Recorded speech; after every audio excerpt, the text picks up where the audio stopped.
If anybody wants to see some highlights of football, please make yourself welcome to these tapes. Superb football. Probably never see better. This is a film about my heroes, obviously. 1986 was, like, you know, one of the greatest things I've ever seen. Yes, yep. And so this is the story of it. Yeah. Simo made the point, he said it was really modern. Yeah, well, it was before its time, probably. Probably, yeah. Just from watching it now, you can just see that they had that flow, running flow on type football where... very modern. It is today, yeah. Today it's very, very popular, and it can hurt you big time, as you can see with the result.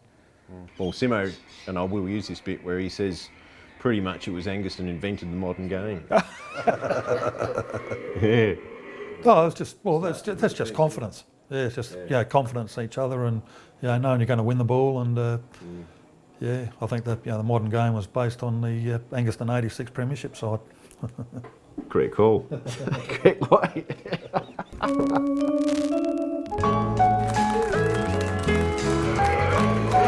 We're on 10 minutes. Commiserations. No, I just think Tocker did his homework very well, and it's probably the hardest season I've ever had to keep the guys going. After 3 years, it gets very hard. Okay, done his block, he's done his Charlie. And he's probably trying to get his boots hung up for the end of the year, and probably his life if he gets swinging boots like that. Frustrated coach. Be a man, Mackay.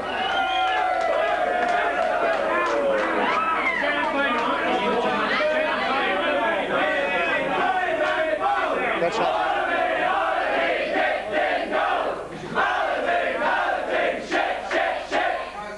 I'm glad they bloody changed that song. They haven't. Hey? They haven't. Yes, they have. They're still singing it.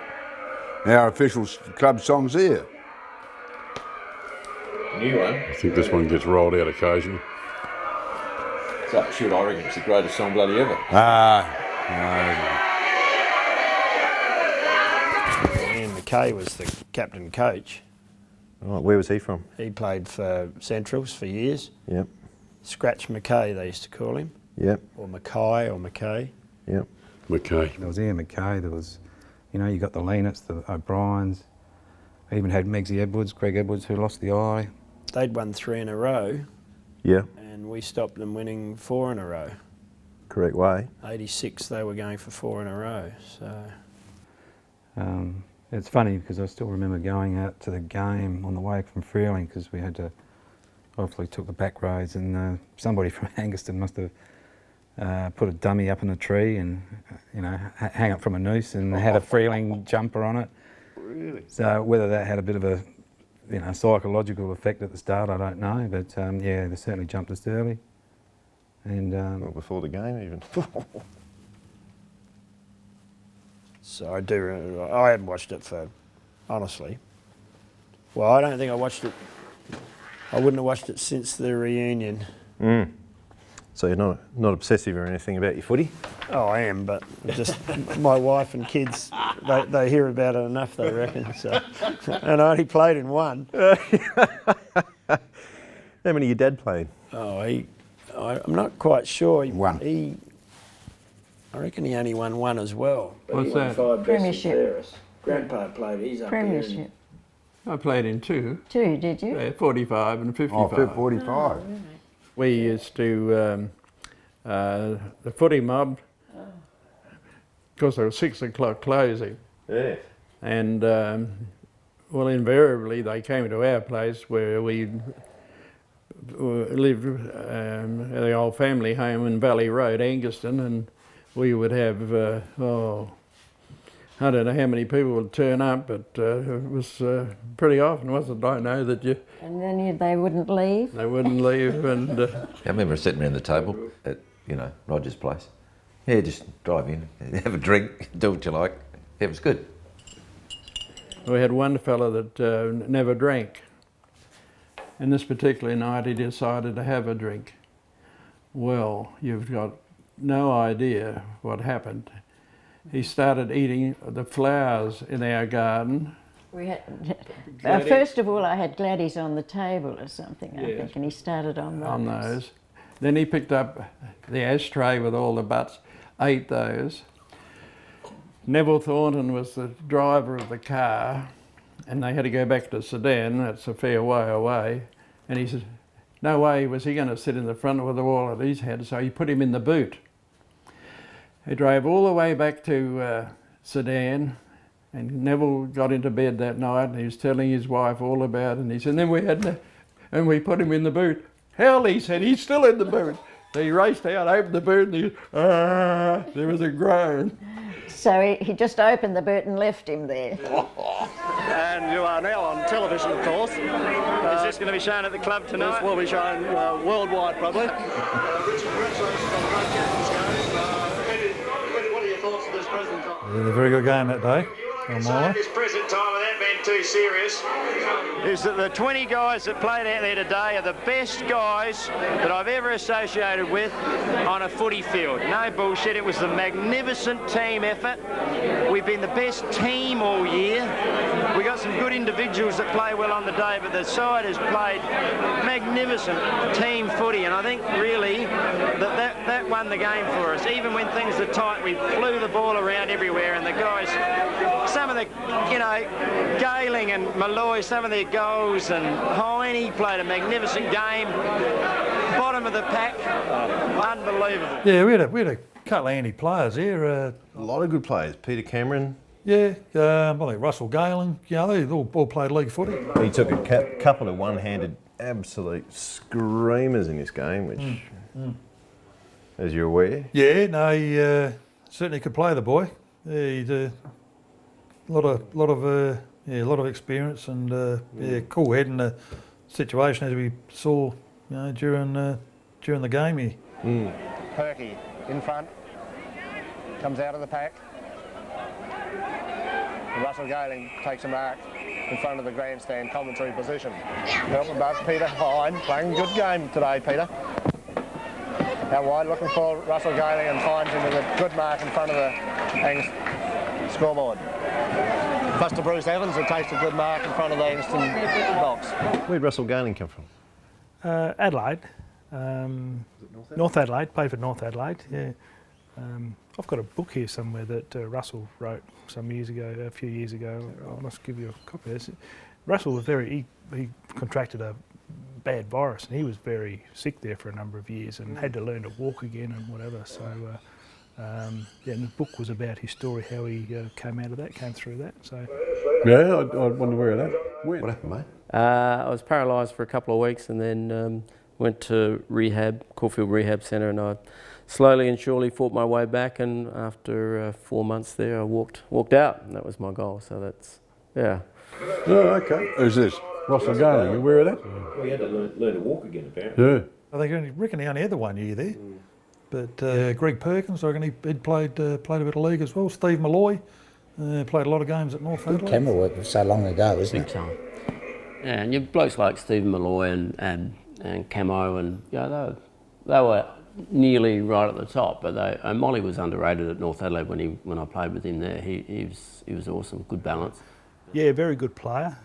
Probably left league footy a little bit before his time, I believe. Anyway, a very talented player. He certainly dominated up in the Barossa. It took a while to get acclimatised to the competition, I think, but by the end of the year he really started to hit his straps. Yeah. Perkins with the run of the ball, straight run, heads across, and only to find Les Moston in the way. A couple of players, Brenton Starrett, Glegg, called to play on by Stephen Malloy. Stephen Malloy sends a boom of a kick in again, once again, and Angaston registered their 13th goal.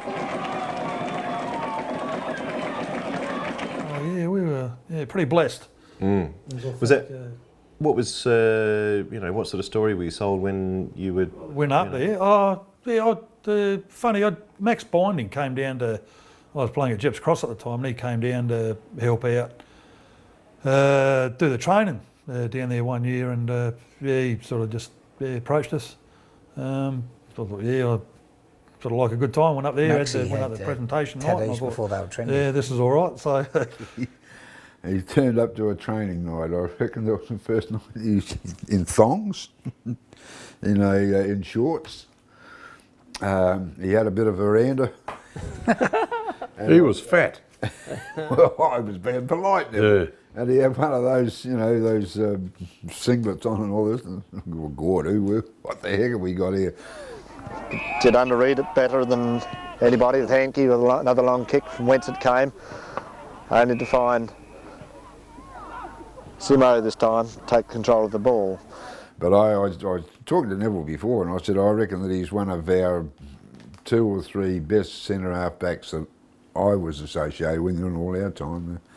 With like fellas like Paul Garnett went very close to being the best.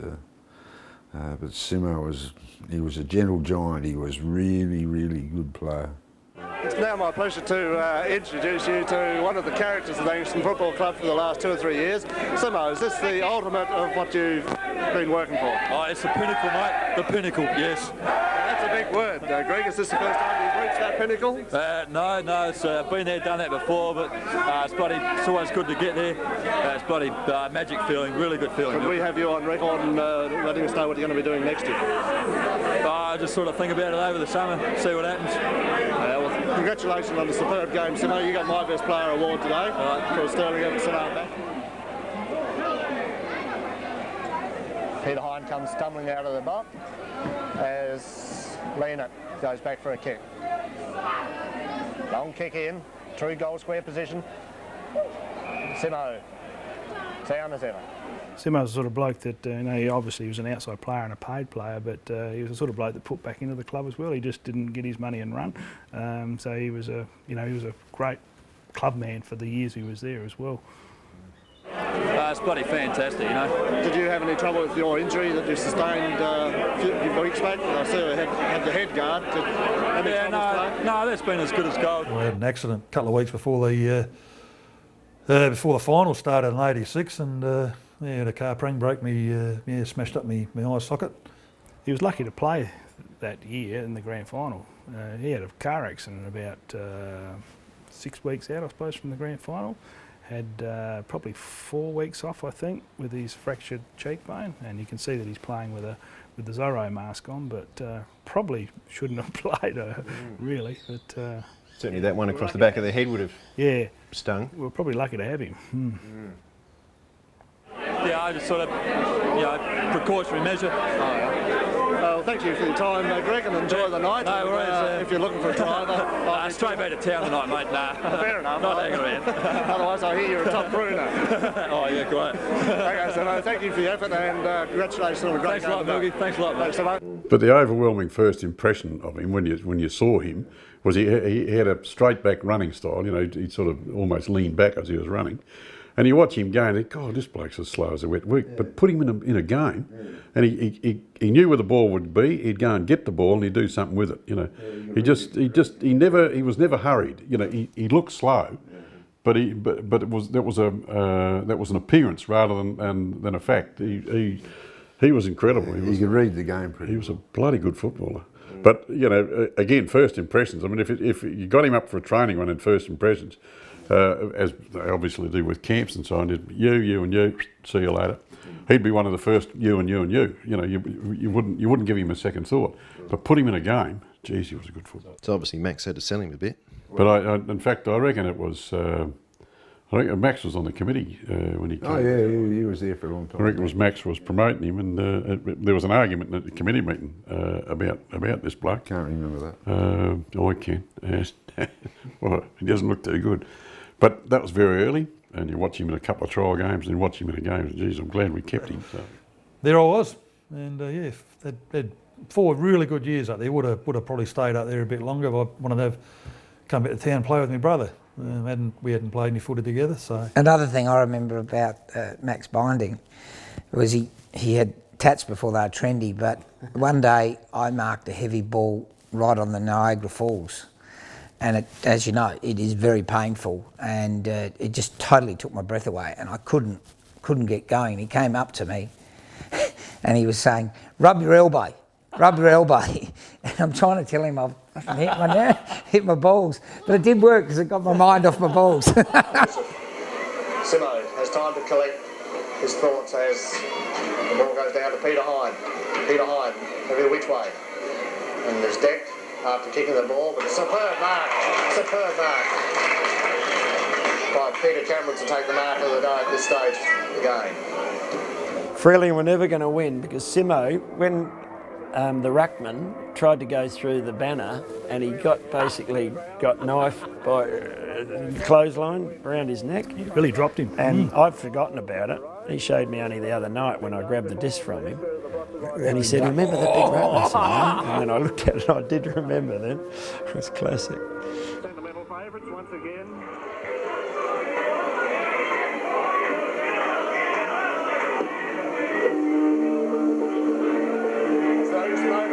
Make their way up to the oval, led by Captain Richard Miles.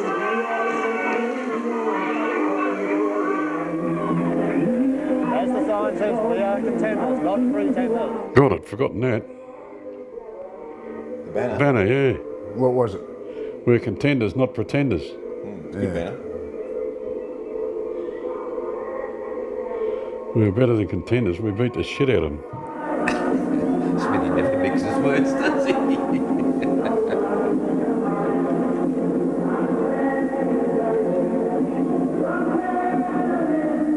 you remember who was in the cheer squad? Well, yeah, there was Kay Linky, Neville Linky's wife, Judy, well, she's now Judy Holmes. She's married Terry, who's on the committee. And there'd be a few others, and I probably should remember them, but trouble is, like, going back now.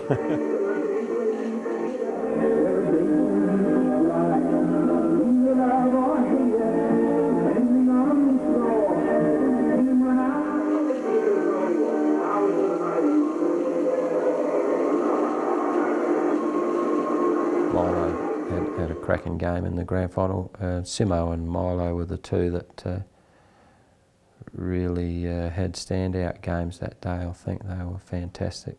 He was probably in the centre. He was one man that we really had to quieten down.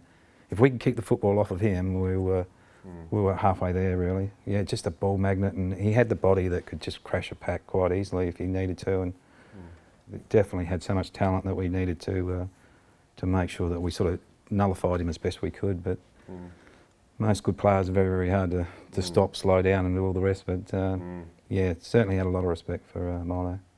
Yeah, I can remember, not vaguely, vividly, pretty every time I took a mark, you know, there'd be the skipper running past, so, but we sort of fed off each other like that, and you know, sort of read each other really, really well. Simo, you knew he'd handball further than he'd kick. So you'd just start, as soon as he'd marked it, you'd just start running and he'd just call for the handball. And he'd give it. He'd handball about 30 metres. So.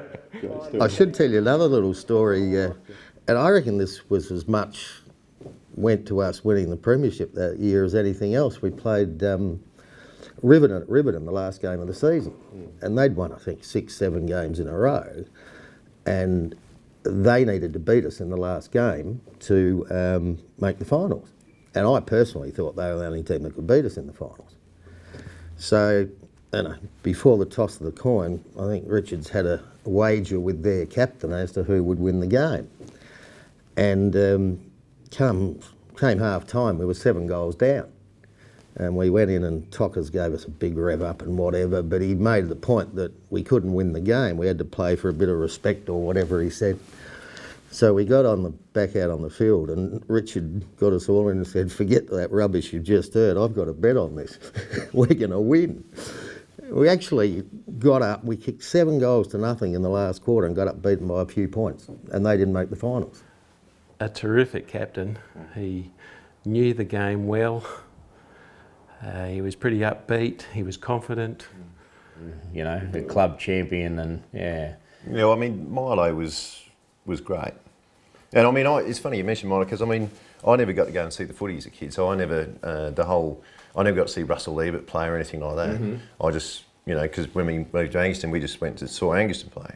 And probably the greatest player, to be honest, the greatest player ever pulled on a pair of boots is Richard Miles, in my mind. Yeah. Yeah, he was smooth, really smooth. Wasn't fast, but always thought 2 or 3 steps ahead. Just like Greg Williams Diesel sort of Yes, in the way that he was. Similar sort of player, yep. Beautiful on both sides of his body. Yeah, he was just, for a local footballer, yeah, he could have played league football, no worries, yeah. Richard, yeah, definitely. Like I said, yeah, I was pretty lucky to, I guess, meet Richard when we were tangled up in the association type footy. You know, we played probably 2 or 3 association games during the year, and you could just see the leadership qualities he had. Not just the way that he played his footy, which was fantastic, but that, you know, the way he carried himself and that, you know, he's just... he was a true captain. A true captain, he was just And awesome. I still, you know, I still have him in my mind as my captain. Yeah.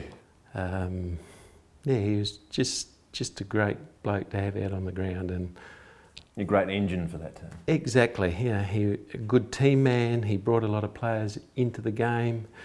He was a great leader on the field, and you know he really had that drive to win and instilled that in everyone, I think, that year, because you know we all thought we had a good opportunity. He was both-sided. Yeah, he was a bit of a package. And well, he was when we were at the primary school. He was Ant's pants, like of the class. We're in the same class together. He probably could have gone a lot further in his career if he possibly had the opportunity. I don't know if he wanted the opportunity, but yeah, he was a great player and a bit of an unsung hero. Stephen Malloy got 2 players to beat. Tim Leonard. Good tackle by Perkins. Stephen Malloy. Handballs across to Richard Niles, the running player. Dad hand pass. Sets Russell Galing up. They're still in there trying. Which way, which way? Good tackle by Richard Miles. What a captain's game he's playing. Oh, that was you. Nice tackle, mate. I had to make up for the handball, I think. You really made some yards there.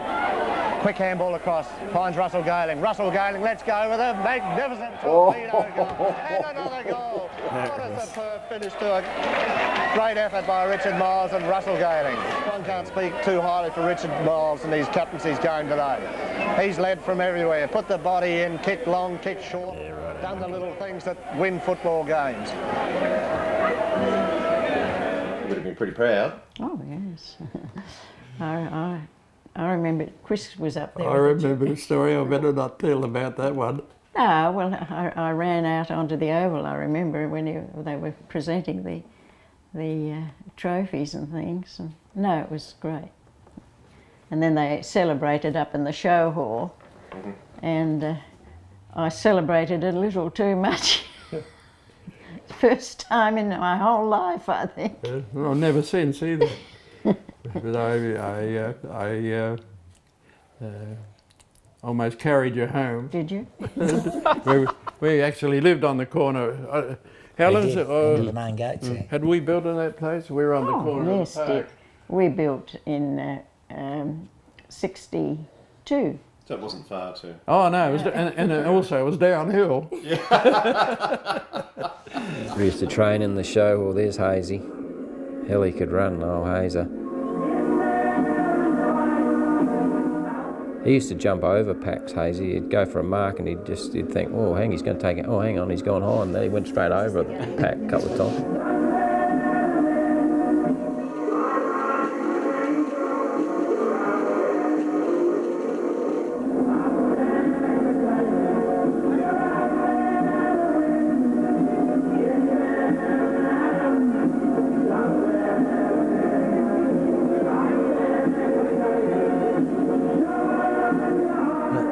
Hazy running around. He didn't play all year though, did he? Nah, No, he only played a few certain games and that. Yep, Yeah, just to and qualify. just to qualify through to the Because final. he'd been down at Centrals, hadn't he? And I think through to work. Yeah, his dad. Yeah. Actually, I don't have a filling in my mouth, all right, still. And only thing I've ever had wrong with my teeth, all right, is actually chipped underneath the front tooth here on David Hayes' head in that game. But I reckon he was down and he just lifted his head back and just spat that bit out. I obviously didn't have a mouth guard on for that day, which is bad. Did you usually wear a mouth guard? Yeah, I did, yeah. Because you need one. Yeah.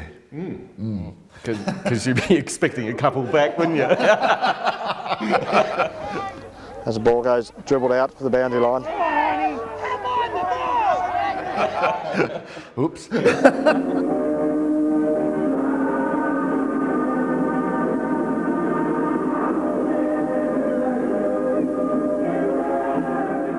Yeah, the missus ran this off. I don't know if was it Christmas, I reckon she'd done us a copy, yeah, and I hadn't seen it yet. So. Is that right? Yeah, we caught up with Milo over Christmas. Yeah. Oh, it's me there, and a bit of a biffo in the background. Yeah, see that? Notice he went in to help you? See that? That was me having a little push around, and Russell came in. Russell was the one that charged in late when all the work would have been done and protected me. So that was only Christmas just gone? Yeah. Had the old, the VHS or Beta or whatever they are, and Club players are having a board meeting and there the toss is being thrown. Richard Miles appears to be the winner. We had, and I'll say it now, we had one of those years that we had guys that had played in town. As the high kick come in, Stephen Malloy takes a well-judged mark.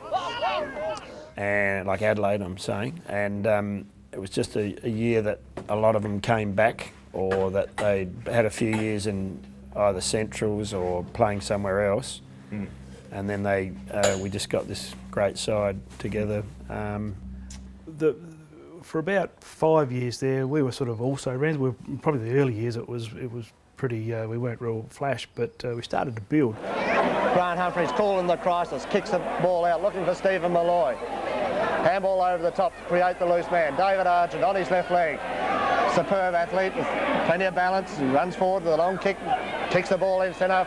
Pull forward and Russell Galing on the end of a timely bit of play by David Argent. And by 1986 we had probably half a dozen good younger players, the Kim Opes and the Davey Argent and the Baldy and some of those, Brenton Starrick, a few of those lads. Pillion couldn't get rid of the ball. Plenty of your under players on the ball. And Starrick once again left the clear up for Angaston. Starrick, Angaston's best man on the ground. We had this mix of a few local blokes, Milo, and I would call myself a local at that stage, and probably half a dozen, Lurch, Falkenberg and a few others.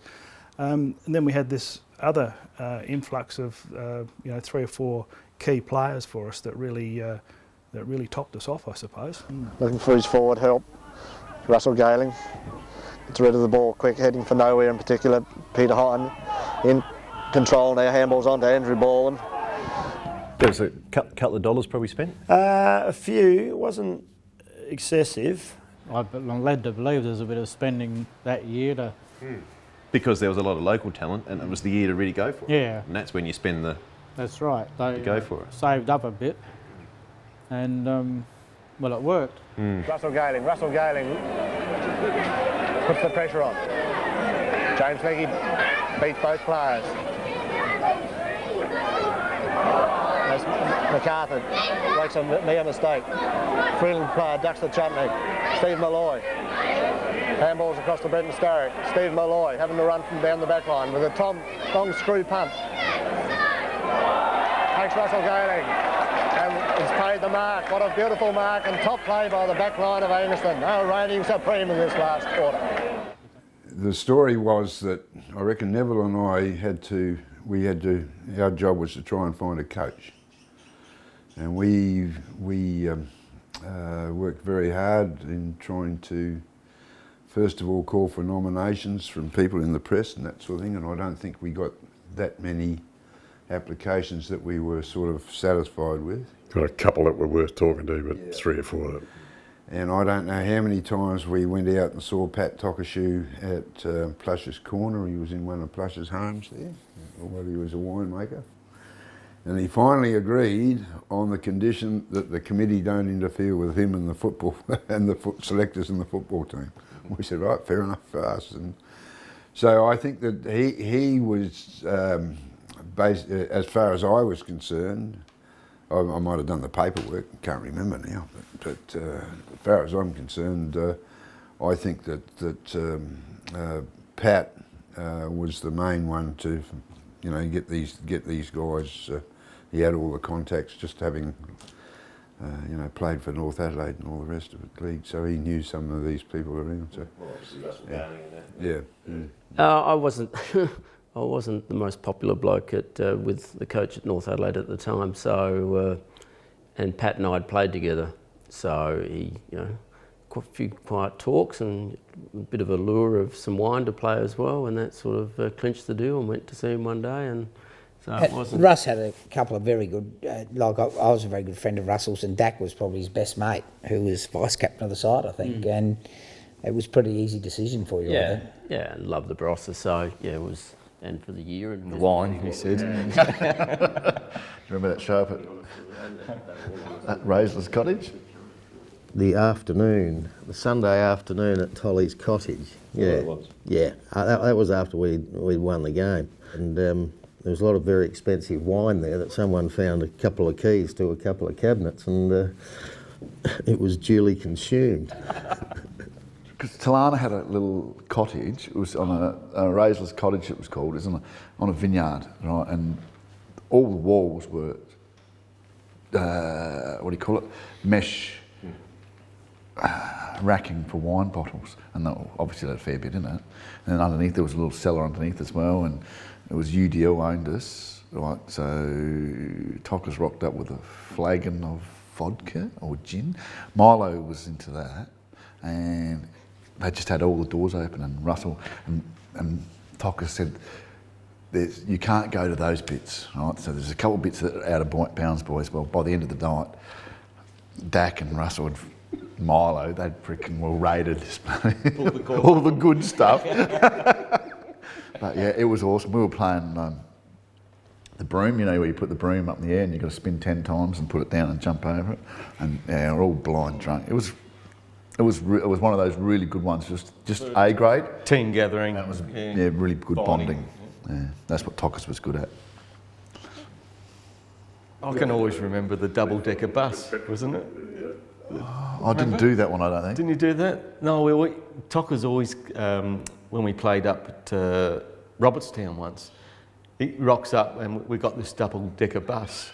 So we're all piling in there to go up to the footy on this Tolano's big red double-decker bus, like off the buses. You know? Yeah, I know the one. I remember the bus. Remember the time, I don't know if you played, we stopped on the way to Robertstown or Udunda, and we stopped at the Kapunda pub and had a couple of quick schlucks of port before we played. Yeah, we were only playing Robertstown, so it didn't matter. Yeah, and then stop on the way home. Stop at Point Pass pub. Yeah, we rock up and there's this double-decker bus rolls up. Everyone goes in for a beer. So. No, it was a classic. Just one of those team binding sort of situations, I suppose. But you know, one of the conditions that Pat came to coach, that he had a bit of rope, that he could do his own thing, and I respect both sides of the coach and the committee side to, you know, give him that rope, and you know, it paid off in the long run with the premierships. Some of the interview that he was talking about were, you know, the best part about the coach was the bonding part, where we found that with Ian McKay. Ian McKay had that natural ability to bring players and sort of gel together as one, whereas I should imagine that would have been very much the same. But and you can see that in their style, you know, where they're all willing to stand alongside of each other and run. So yeah. Tocker's pretty honest, sort of, and they were all honest with me and said, yeah, we've got a good chance and got some good players. So I thought. Yeah, he went. You know, he obviously went to see who he could get. He had to get the okay from a committee, obviously, because these fellas wanted a bit of petrol money and a bit more than petrol money, some of the buggers. But you know, we ramble and it's your time, but we played from, you know, the 55, and I think my first game was in I played a couple in 57 when I was still at college, and then came home basically in 57 was my first year, full year. And then we went to 68 before we won the next premiership. And when we got in the middle 60s, we had, you know, like Lenny Atkins and those, and we always got to the first semi-final and an odd preliminary final, and those sort of things. And then I can remember we had a big meeting in the club, can we bring a couple of imports in? The first one we had was Mick Klingley, of course, as a coach. But this would players, separate players, you know, just to boost the young players. Yeah. And there was a number of us. It caused a fair bit of angst, I think, in amongst some players. Why should we bring a player up from Adelaide? And the first one we brought up was Ambrose Linky, in my view. And we paid him £5. Yeah, it was £5 in those. I mean, it was 67 in about 63 or 4. What could a really good player expect in the 80s if they were recruited? Oh, I guess, gee, a couple $100 a game, you know. There was two parts about this. I was one of them with Jackie Hearn and a whole lot of us, Billy Bockman, a whole lot of us. We didn't want to play all our lives and not win a premiership or get into even get into a grand final. So we thought we would need one or two people just to help bolster us. And well, it worked because he captained 71, 2 and 3. Yeah. Won the Male Medal in 70. Did he? He was the best captain I ever played under. Yeah. Bunga. Yeah. Well, we played in 3 grand finals with him, and no, he wasn't captain in 60. Len Atkins was captain coach in 66. Yeah, but, yeah, no, he was a great, good player. He would have played league footy easy, Bunga. Yeah. You know, just didn't want to go down and play footy because he's playing district cricket and state cricket anyway. So that was enough for him, I think. But you only see how good, you know, all his son and his grandson are, you know. But I think Bunga was nearly just as good. Yeah. Bunga Hearn. He still doesn't like me after the photograph. In fact, just quickly, whose idea was that? Mine. Yeah. We were sitting there and Kleining's alongside of me. I said, come on. I said, stuff this bloody regular stuff. Grab my knee. He said, I'm not doing that. I said, grab my knee. So we did it. And when we came in weeks and weeks later for some sort of show, we walked in together, Peter and I, we'd come together. And Bunga just looked at us and said, you pair of pricks, and walked off. Because he had dozens of photos to choose from, and he picked this one, which is the best one, got it all printed and mounted in the paper and the whole bit. Then someone said, did you see Kleining and Perkins holding each other's knees? He said, bullshit. And he went and had a look. He said, oh, it's a pair of pricks. To this day, he still brings that up. Well, I wasn't too happy about it, to be honest. But, well, that's Perkins, a fucking idiot. Yeah. A couple of monster hits early in the game. Perky just poleaxed a couple of their guys, and yeah, it was always going to be hard for them after that, I think. But not sure how fair or unfair they were. Well, they were fair at the time. Yeah, just big hits. Shirt front probably. Heads wide, looking for his opponent in Schluter. Schluter handballs over the top, looking for Johnny Boff. Ball bounces well for him, forced to go over again. And Peter Zurich is signed out with a good clean hip and shoulder. Beautiful footballers. He's down for the count. Handball by Peter Kleining. Good clean hip and shoulder. Yeah. Beautiful football. There was a lot of that back in them days, yeah. There was quite a bit of heavy tackling, which was part of the game, yeah. Wasn't even worth a whistle. No, well, I think there was nothing wrong with that. No. We were fair dinkum, obviously, and Perky was fair dinkum. He wanted to make an impression, and that was the great thing about that side, and all good sides at any level in any sport. You got so many people wanting to be the person to make it happen, and we had a team full of guys that just wanted to be best player every week. We'll throw in. Sees the hurried kick by Freeling. And David France against the tide takes another good mark. David France swings the ball around looking for David Hayes. Handballs across to Richard Miles. Forced to kick hurriedly. Peter Cameron takes a sound mark on his chest. What a mark that situation with the ball up very high. Caught under it. Did you come to Angaston? Not really sure. I just remember getting there and we were paid to play, obviously, so that would have been a big part of it, and getting some pocket money for playing, and I'm not sure I was working full time in those days, so that would have been one of the motivations for sure. Coming towards Angaston, bench goes forward. Once again, Peter Cameron using his voice to perfection, yells it out, it's my ball. Yeah, well, he was another legend. He was played in '86. Then he come back. Like he still playing in the early '90s. He coached our reserves, I don't know, 2 or 3 years ago, and still playing at 40-ish. Our imports that year were a really good bunch of blokes. Not only did they play pretty well on the Saturdays, but they all come back to the club and had a real good social life as well. And I reckon that actually grew on us locals, and that made us mould together a lot better. And you know, we become a pretty tight group of blokes, you know, as the season progressed. And I reckon those imports had a bit to do with that. Camo could do a handstand on the bar and scull a schooner at the same time. Really? Yeah. So he can do a handstand on the bar, upside down, and he can pick up a schooner with his mouth and he can scull it upside down.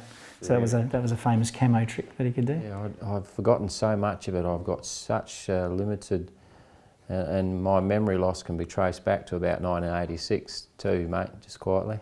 I think that's the start of it. They turned out to be a pretty good group. They were good footballers, but they were good club blokes as well. You know, they really made themselves part of the club, which was terrific. Yeah, I remember we had a progressive dinner one night, and one of the ports of call was old Kim Lehman's house, and I was sort of driving there, and I thought it was the driveway, and then driving down, and I found out it was a garden bed. So my car's gone down a dip, about a foot down a dip, and the Johnny jump ups, I reckon. I had to buy him some new flowers. That's exactly right. But he knocked at the door on Sunday morning, and no one was around. You know, we had a big night, so there was just a little tap on the door, and you'd hear feet scuffle and a car drive off. Open the front door, and there's a little punnet of Johnny jump up flowers. Simo left.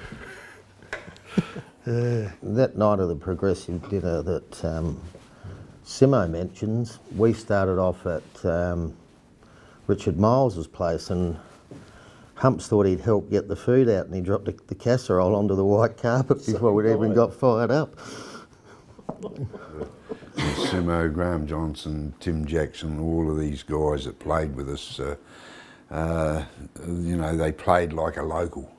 Yeah, they became club Really good friends, and I think they left a fair bit of their weekly wage, if you like, in the club rooms. Like we even had my cousin Peter Kleinek came back. Fine athlete, beautiful deliberate pass, looking for a lead. Pull. Small by Malloy. Run by Peter Kleinek. 2 bounces. Peter would have been 40 then, I reckon. Sorry, Pete, if it's not right. That's not right. No, he couldn't have been 40. Nowhere near 40 at Buffett. He would have been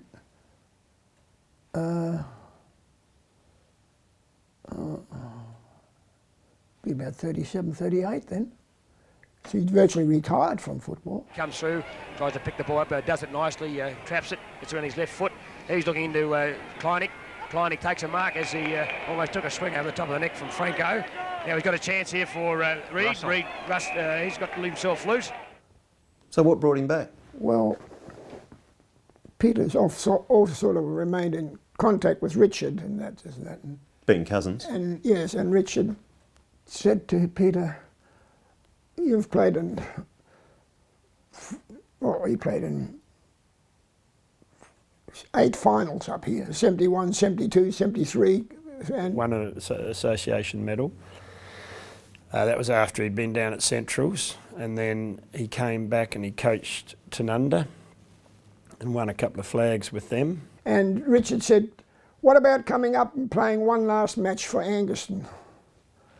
And Peter said, "Oh, I don't know." He said, "Richard, yes, you know, you still got it." He said, so he came came up and I think he Peter trained Morgan, once of a week. We course. didn't train, Morgan. he just run around town evidently and played on Saturday. He said, I'll play on one condition, that, I forget who was, Takashiro I think was coach, I'm not sure who was coach. Yeah, he was coach. He said, provided I can make moves on the field without the coach's consent. Because I can see things which the coach probably doesn't know, and I know the players. Peter being a coach himself. Yeah, and knowing the players better than probably Takashiro did, really, you know. And so he must have agreed to that. And that's so he came and played. He won the grand final. As he heads wide looking for his player, Richard Miles juggles a timely mark. Passes off and finds Peter Klein. See this pocket here where I kicked this goal here at Tanunda? This pocket, you don't kick too many goals from this pocket where I'm kicking this goal now. Oh, let's see what happens. On the scoreboard.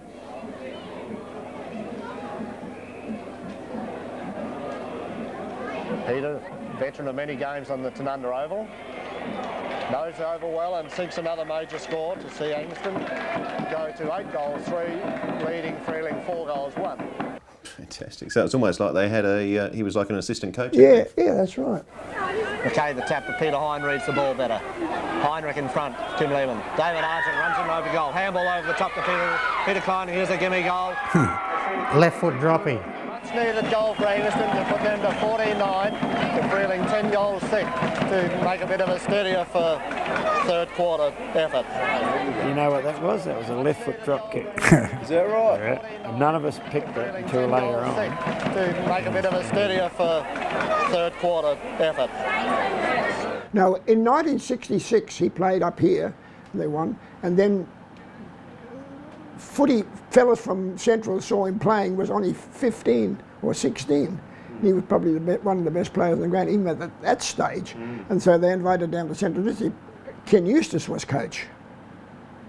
Kenny Eustace, McGarry medalist, and West Adelaide. And, you know. And when Peter went down, I took him down to Central District's training and that. And Ken Eustace come up to me after. He said, "What leg does this lad kick with?"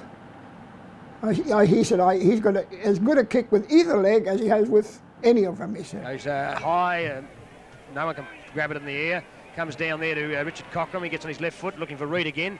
This time Reed doesn't quite make it. It's Kleinig has got a chance. He weaves through, nicely done on his left foot, hooks it around. It's right in front of goal. I first saw him in a trial game, you know, and he performed pretty well. I said, well, I taught my both lads. They were both right-leggers. I said, right now you're kicking the right leg, and from now on you're kicking left-legged. And they got to such perfection in that both. And handballing, I said, if a fellow runs past that side, you handball to the right. If you're this side, you handball with the left side.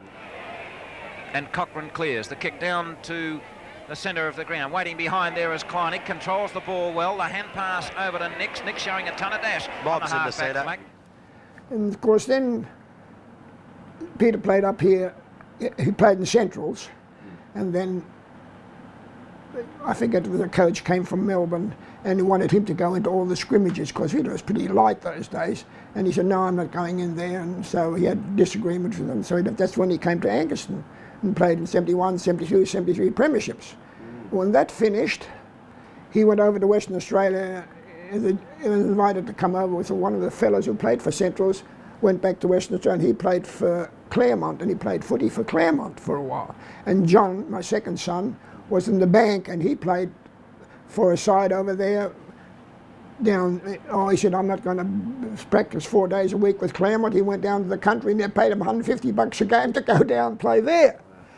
And then that was in 1970, I forget, in 82 or 81, I was at Yalumba, and one of the boys who come from Tanunda, a young Kleeman, who's connected with the footy club, said to me, we're looking for a coach.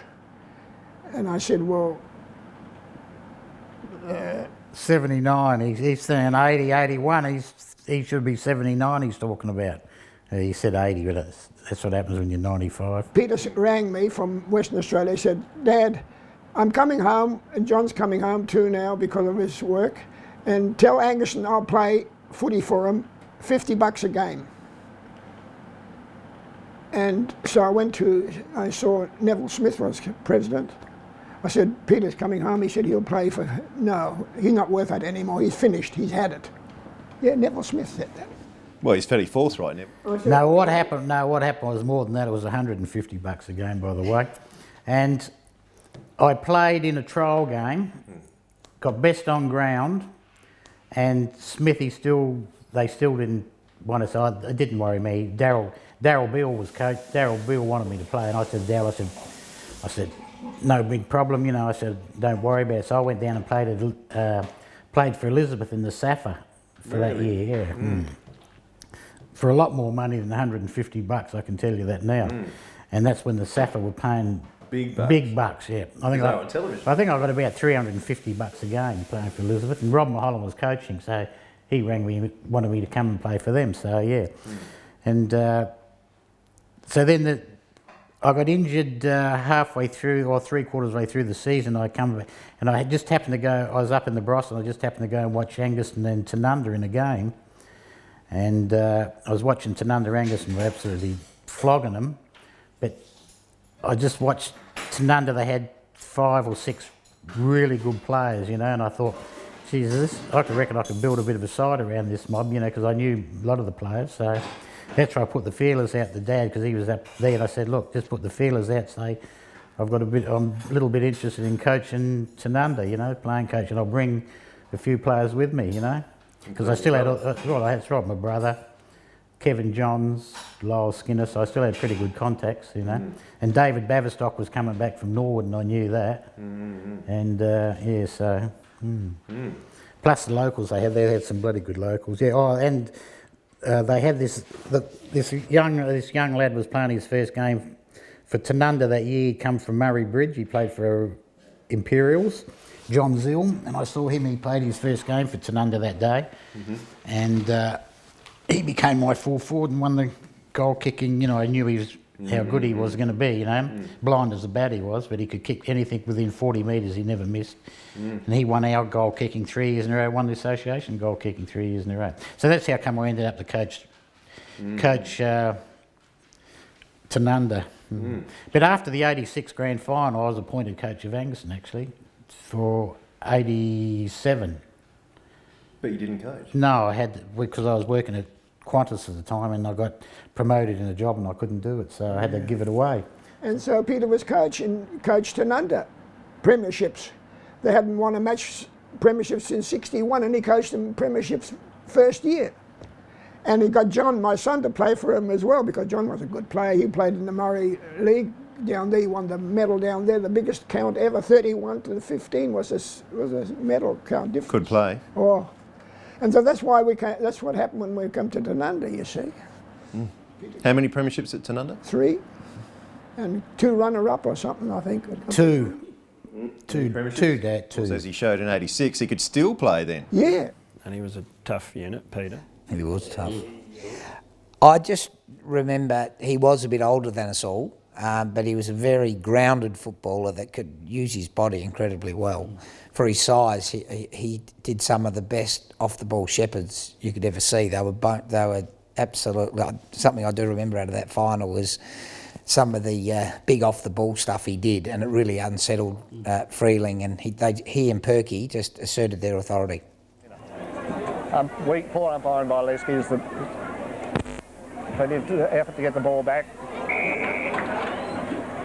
Simmons, sound as ever, delivers perfectly out to Stephen Malloy. Stephen Malloy, cool and collected. Brenton Starrick, handball across to Bruce Evans. Puts outside under pressure on Starrick, sends the ball forward. Peter Clining cops a high one from Scratch and McKay. Yeah, Scratch. Evening up a few. Take the result in the free kick. Peter Clining been in this position many times as the player for Angaston, the coach at Tanunda some years back. Superb player is Peter Clining. Demise when he has to hang up his boots. It's a beautiful kick off the boot. Right, land right in the goal square. Superb mark. Kim Lehman will be paid the superb mark at the back of the pack. We now take this opportunity to pause for some adverts from our sponsors. P.O. Turner and Son supply meat and a full range of small goods, guaranteed not to be as tough as Peter Clining, the player that they sponsor. Yeah, he had him come back, and Greg Perkins. Perky was he was a good player for us. Yeah. Yeah, well, tell me about him.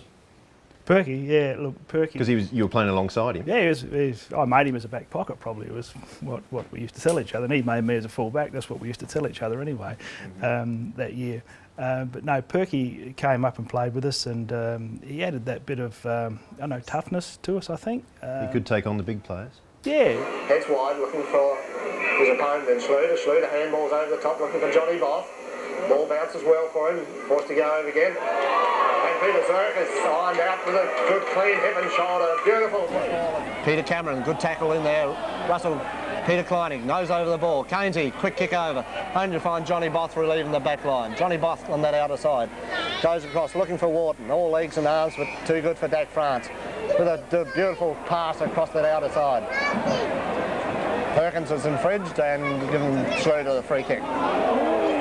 And repels with a free kick and will deliberately lose the ball, and for a report like should be reported. Yeah, he was a straight ahead sort of player and charged his arm, which was a good thing to do, and yeah, he was a real valuable asset to us. He was good mates with Pat Tokashu, who coached us in '85 and obviously was the premiership coach in '86, who unfortunately died last year, and we went to his funeral, so it was very sad. Coach of the premiership side, have you got a few words?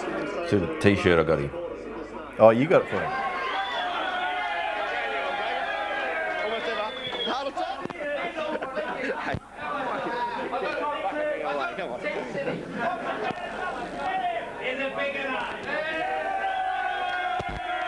Has just been presented to his top coach, and we'll endeavour to get Tockers over to say a few words. Oh, thanks, Meg. All I can say is congratulations to the club, the players that played in the A grade today. I think it's an outstanding effort to get to the grand final, and then to take it out in the style of football I've been asking them all year. They bought, they played the style in respect of pressure, tackling, skill, backup, run, all the words that are around me now that came out in players that in a pressure situation, and that is a credit to them all.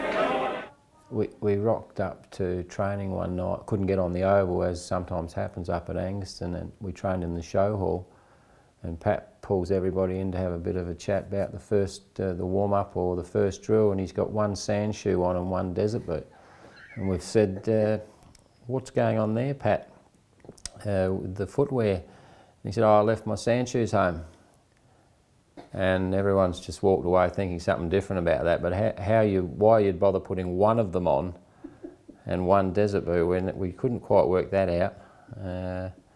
He was an unusual guy and great fella, great fella. He ended up making not a bad drop of red either. Or Tockers.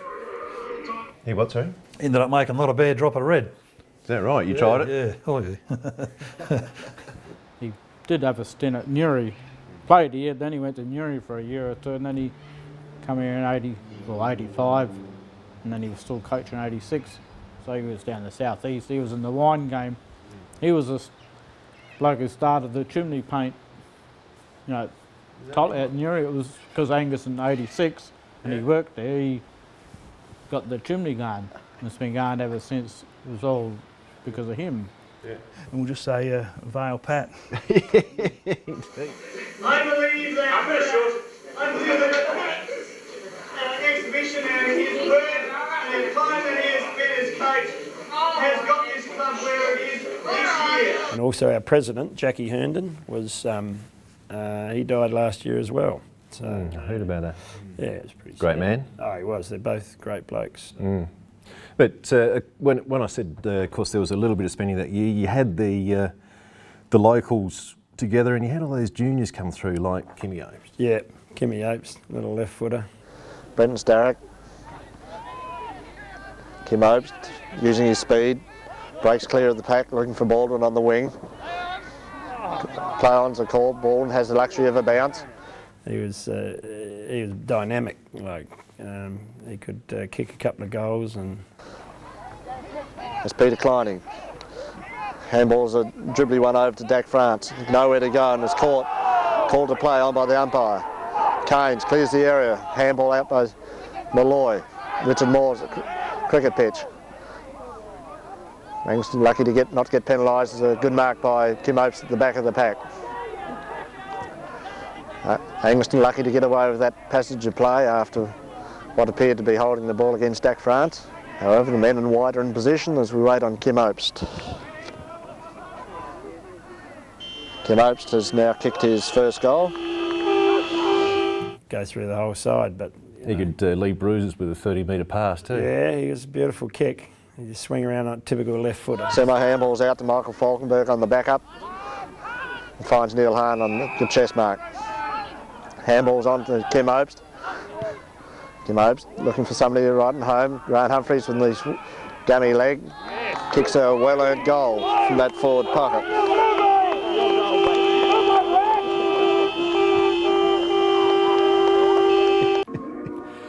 And he would have still been a teenager, I think, at this point. Oh yeah, Kim would have only been 16.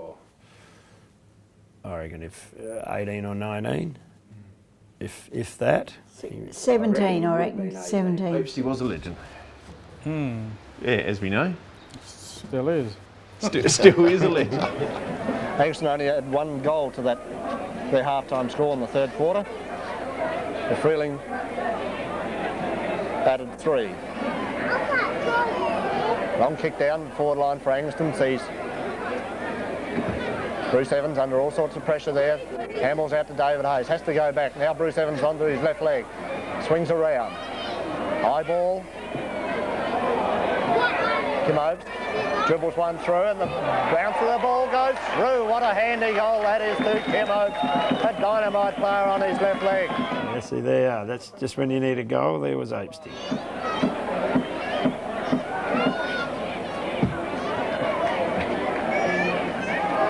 Kim Opes. He's a legend, isn't he? Oh, yeah. James Leckie spills a sitter, but good enough to recover. Handballs across to Kim Opes, who lines him up and adds insult to injury after a discrepancy down the field, and Angaston go to 23 goals 10, 23-11 to 10 goals 9. Yeah, and he'll love that. Yeah, he's still got that cheeky grin, you know, the Opesty grin, the Opes. Yeah. His brother's the same, Paul. We don't seem like we used to. No. They all get old. I'm the only one that still goes to the pub. Is that right? Yeah, that'd be right. Yeah. Wharton with a low trajectory kick finds Perkins in the back line, heads across goals, looking for Bruce Evans. Bruce Evans has the luxury of one bounce. Now Lex to kick, looking for his player. Timasher overruns the ball. Starrick runs at the ball. Quick handball is over by Russell Garden over to Opesty, a natural left legger, swings around and heads for home. Plenty of tall customer and seeks another goal for Angaston. This one here was a better one. Ooh.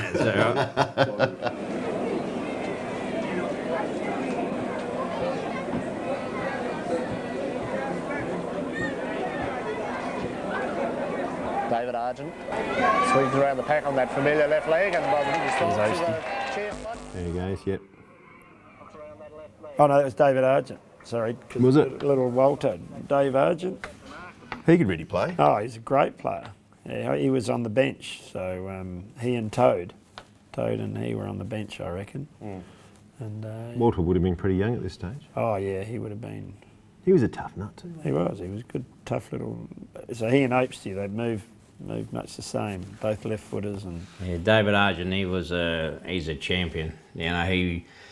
Growing up in our football, I was playing full forward in underage footy and he was always in the centre and you knew exactly where to go. As soon as he got that ball, you knew where to run and it would be lace out every time. So, yeah, thanks Walter, he made me look good. Yeah.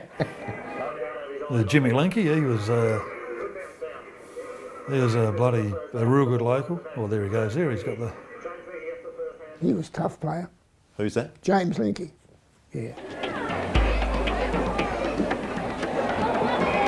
Quick kick away. Finds James Linky. Take a mark and under all sorts of pressure of Wharton. And Silly play by Wharton to earn the right. There seemed to be the players, that, especially Jimmy, that the opposition seemed to hate, loved to hate. He was one of those sorts of players. I don't know why. It was just probably his, probably because he was a very good player. Yeah, because he was always pinching the 50-50 ball off. Yep, that's right. People found it very hard to resist hitting James Linky. Yeah, the Linky boys were they'd hit me on their forehead, I reckon. But mind you, they gave out plenty as well. Oh, yeah. But they played it hard. Yeah. They weren't snipers. I mean, they just... He's a legend, isn't he? He is a legend. Heinrich, looking for leads, comes this outer side. Then be caught under James Linky from behind, takes out the third mark. I think that's the mark of the day for the Blue Boys this today. Good mark by James Linky.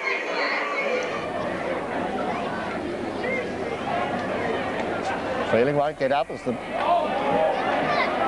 McKay wants to finish his football and the boots and all. I hope this is on replay because I feel that there will be some reports out of that for sure. Yeah, I stood Jimmy quite a few times actually when he played Angaston. Him and I think Baldy, Strawry. In fact, I think you would have stood Jimmy in the grand final. Well, you were on him? I think so, unless I don't know if I was on him all day, but I know it was usually between Baldwin, him, and I don't know if Strawry played that grand final. Grant Humphreys takes the kick and finds Perkins on his own in the forward pocket for Freeling. Perkins takes his time, go long, a wobbly kick, looking for Simo. All players up. Collier, Bruce Evans, back to Dak France, cross to Peter Cameron, handball over to James Linky. Well, I'll tell you what, the Linkies they were the toughest blokes on the field. They were really good lads. They were, yep. Yeah, well, I always admired the Jimmy because and also, I mean, Roger obviously didn't play as much A grade as Jimmy. No. Yeah, because Jimmy was the better of the two, but both of them, Jimmy included, came up through the B grade. And that was one of the things I admired. I mean, Jimmy probably only played 1 year of B grade, I guess. Maybe it was he was sort of in and out, maybe in his second year sort of thing, but he earned his place. He wasn't one of the blokes like Kim who was straight into the A grade. He had to earn his spot through the B grade, and I really admired that about They did. They were the Linkies. He'd always give them to the Tanunda boys. I remember it was a Kimmy Limner. Yeah. I think James was playing Fraccar on the other side. And Kimmy Lindner had James or Jimmy by the beard. Yes, pulled him that hard that it split his bottom lip all the way across because Kim Lindner was just, and then Jimmy just went off his nut. He just, like, you're pulling hair, and Jimmy was just coming out swinging, but he'd pulled his beard so hard that it had split his bottom lip. So, but all the Tanunda boys was always one of those games. It was always a little bit of action happening on the sidelines, especially when you had guys like Kimmy Lindner and God, there was quite a few.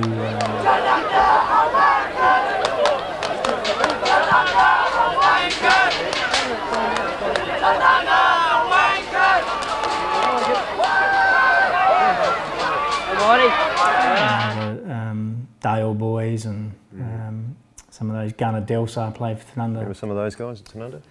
I definitely remember Lindner. Lindner was a hit man. He was the bloke, I reckon, tried to throw somebody off their game a bit because he was quite often giving me a, either clip behind the ear or a, quick bang behind the head somewhere, and it was just designed simply to throw you off a game and try and make you angry and lose your focus, so to speak.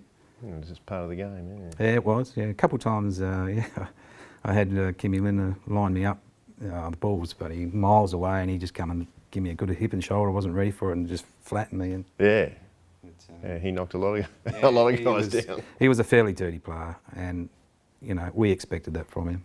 So. Gunnar Delsar played for Tanunda a couple of years. I think he was one that used to like my helmet. So when he'd grab you by the head, he'd rip my helmet off. And I think I was in the middle of the pitch one day, and he's given away the free kick. So I've run into Gunnar Delsar, and he's held me by the head and ripped my helmet off, dropped on the ground. So I've run backwards with the free kick. He's looked down on the ground, saw my helmet, and he's launched it over the fence and into the toilet cubicle that was on the other side of Tanunda Oval. So he just didn't like the helmet, didn't like me, and just threw my helmet. So, and then apparently they have to stop the game because that's part of my kit. So the umpire had to stop the game until I got my helmet back. I didn't know it had gone into the toilet cubicle. I remember that. Went over and hit I remember it happening. Into the doorway, yeah. I remember watching it. Yeah. Went into the doorway of the toilet because of the old Besser toilet block, which is still there on the other side of Tanunda Oval. Went into the doorway. Someone just chucked it back over the fence, and then umpire or someone gave it back to me. But yeah, those were the sort of guys that were running around playing at Tanunda at the time, and there was always a bit of biffo when you were playing Tanunda, and Kim Lindner and James Linke and all those guys used to love giving it to each other. So yeah, that's interesting right. games. One of the great things about '86 was that you gave them a bit of a touch up. Yeah. We either finished first or second. You got the book there. Feeling were hot favourites. They were going for 4 in a row. Yeah. I reckon we would have been favourite. I think we would have been favourites. We finished minor premiers. Yep. And Freeling were the obvious, the formidable opposition, but I was pretty confident going into it that we'd beat them. Who was favourite? Favourite? Gee, that's a tough one because, look, we respected Angaston so much because they were there on top of the ladder for a reason. But we knew that we could beat them. But I would have said that possibly because of our record that we may have gone in favourites, and that may not have assisted us, to be honest with you. I think Angaston being probably the underdog slightly, that it may have helped their cause. I don't know. It does, yeah. Yeah. We lost to Yadunda at Yadunda, who finished bottom. How we lost to them? Caught on these wide pockets, and Yadunda quite often looms trouble. Yadunda know every avenue of this oval. Quick kick by Yadunda finds Hams in position. Hams moves on quickly, looking for his captain coach. Scrimgy players, a quick handball comes out.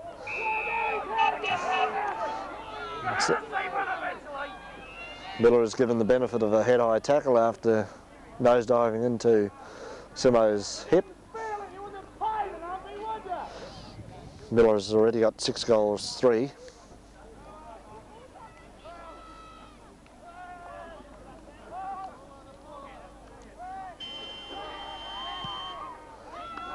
Very deliberate kick, and has now reached 7 goals, take his tally for the season to 39. But it was a classic Yadunda day, cold, wet, freezing, typical icy Yadunda day. Yeah. My recollection of that game, it just poured all day. The ground was slop. Yep. I was there, I remember. Well, I was doing the write-ups. Oh, right. You did the write-ups for the leader. Yeah, I did prize quite often, yeah. And I'd put in, I can still remember the first time Robertstown came into the association, and I went up and covered that match, and I said Robertstown Oval resembled a sheepyard with a fence around it, and Robbie said, oh no, I can't put that in. He said, people won't buy the leader anymore. I said, well, I'm just stating you the facts. Because it was. Oh, right. And then Freeling had beaten us once in the minor round. So they may have finished top, or... In fact, there was the score for you. Yeah. Did you see it? Yeah, and that's what I was hinting at earlier. Look, we'd seemed to have won that quite comfortably, where we thought going into this last game that it was going to be another repeat of, we were just going to try and, have everything fall in our lap, where it's, Angaston had a different story. So, yeah. So we played them in the second semi at Yadunda. That was Dak's game. Our little mate David France, Daka, reckons he was best on ground in the grand final, but he got his games mixed up. It was actually He definitely got his games mixed up. It was the second semi. He played all right. Yeah, a little ferret. And the weather was okay. It wasn't as bad a day, but I reckon it was wet though. It wasn't as cold and windy though. And then they beat Crikey. I don't even remember who they beat. Because what we did after the second semi, we made this sort of decision, what will we do? will we go and watch who we're going to play, or should we go to the races? So David Hayes organised all the tickets, and we all went to Cheltenham races, and we didn't even know who won, because we knew basically who we were going to play. So most of us went to the races. I reckon about 15 would have gone to the races. Yeah, then found out that evening, obviously we were playing Freeling. Peter Clyde with a superb shepherd to Richard Miles. Richard Miles with a good kick up to Kim Lehman. Scored by Freeling player, and the ball over the boundary line for a throw in. Throw in. Michael Falkenberg. Freeling break the pack. Sees Malloy out in the centre position. Nugget Graham. His thigh heavily bandaged. Sends him all around looking for Peter's weight to full court, and takes a superb mark in opposition to Angaston players. So Rick will be a real threat in that forward line for Angaston with his height and agility. So lines up. And Freeling draw first blood with a major. Just by the response of the crowd, Freeling are going to be barracking from themselves, and the other clubs in the association will be barracking for Angaston. That's about the size of it too. A little with the bounce down. Graham Caines gets first touch. I always reckon that Graham Caines was one of our strongest and most dedicated ruckmen in my era. Do you want to hop up there for a sec? We'll get rid of that.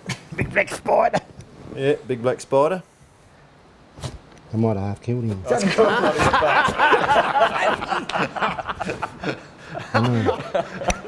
It must be somewhere, he says. Dear, oh dear. Maybe pick a different seat. That's right. It's going in his pocket. If he bites me, he won't hurt me anyhow. Neville, if you hear this, you're a good bloke, mate. Well, I'm all effort you got in. How did any injuries come out of today's game? Milky we had very few. Heine's probably ended up with 2 or 3 stitches on the forehead. Kim Neiman's hurt his knee, but I think a bit of rest and a bit of celebration tonight, I think that'll heal fairly well. I see Perky's over on the table there. Has he just had a quick mouthful of bubbly, or is he out? Been carrying a sort of a slight concussion most of the afternoon, but he's too gutsy fella to come off. A bit of rest, and that tonight he'll be right too. Very good. Anybody from the reserves games injured? I must say, if I didn't say, there was only one guy on the ground I didn't thank, and that's Neville Vaughan as head trainer, and the other guys, Stan and the boys, they did a magnificent job. But Vaughanie was fantastic. He's there every night of the year. That's right. Yeah, great effort by Neville Vaughan. Yeah. True dedication. Fantastic. I don't think Graham Caines played anymore after '86. Big Cainesy, the ruckman, without a shadow of a doubt. If we didn't have him, we probably would have...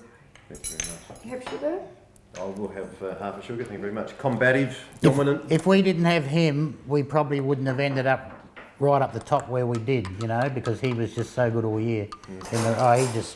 He was like a bull all year, and he made it so much easier for the blokes around the packs, you know. Yeah, no, he was. So big Graham Caines, who once again was affected by the fire only recently. Graham's probably only about 6'2", and nowadays he does triathlons and he's fit as a fiddle, and by his own admission he was probably a little bit overweight in '86, but he was tough as... Well, Caines, he was like a bull. Just, yeah, very roary, just, yeah, get out of my way. That's a coming. But he wasn't tall. Like, he was our ruckman, but he just basically crashed through the guys. You know, that was... You were allowed to then? Yeah, exactly, yeah. And that worked? Oh yeah, he was probably half the catalyst why we won, because we won a fair bit out of the middle just through him. He'd follow up as well. He'd just ruck, and then he'd be like a rover as well. So he was brilliant. Like a modern ruckman playing under old rules. Yeah, exactly. Near side looking for Caines. Sees you done to snare the ball off the pack. Had a good tackle by Russell Galing, but Kurtz takes the easy way out and has a bounce. Yeah, exactly. Collier fends in Richard Miles over the shoulder. Richard Miles plays on. Looking for Peter Kleining. Tim Oates, 10 balls out. Doesn't find anybody in particular.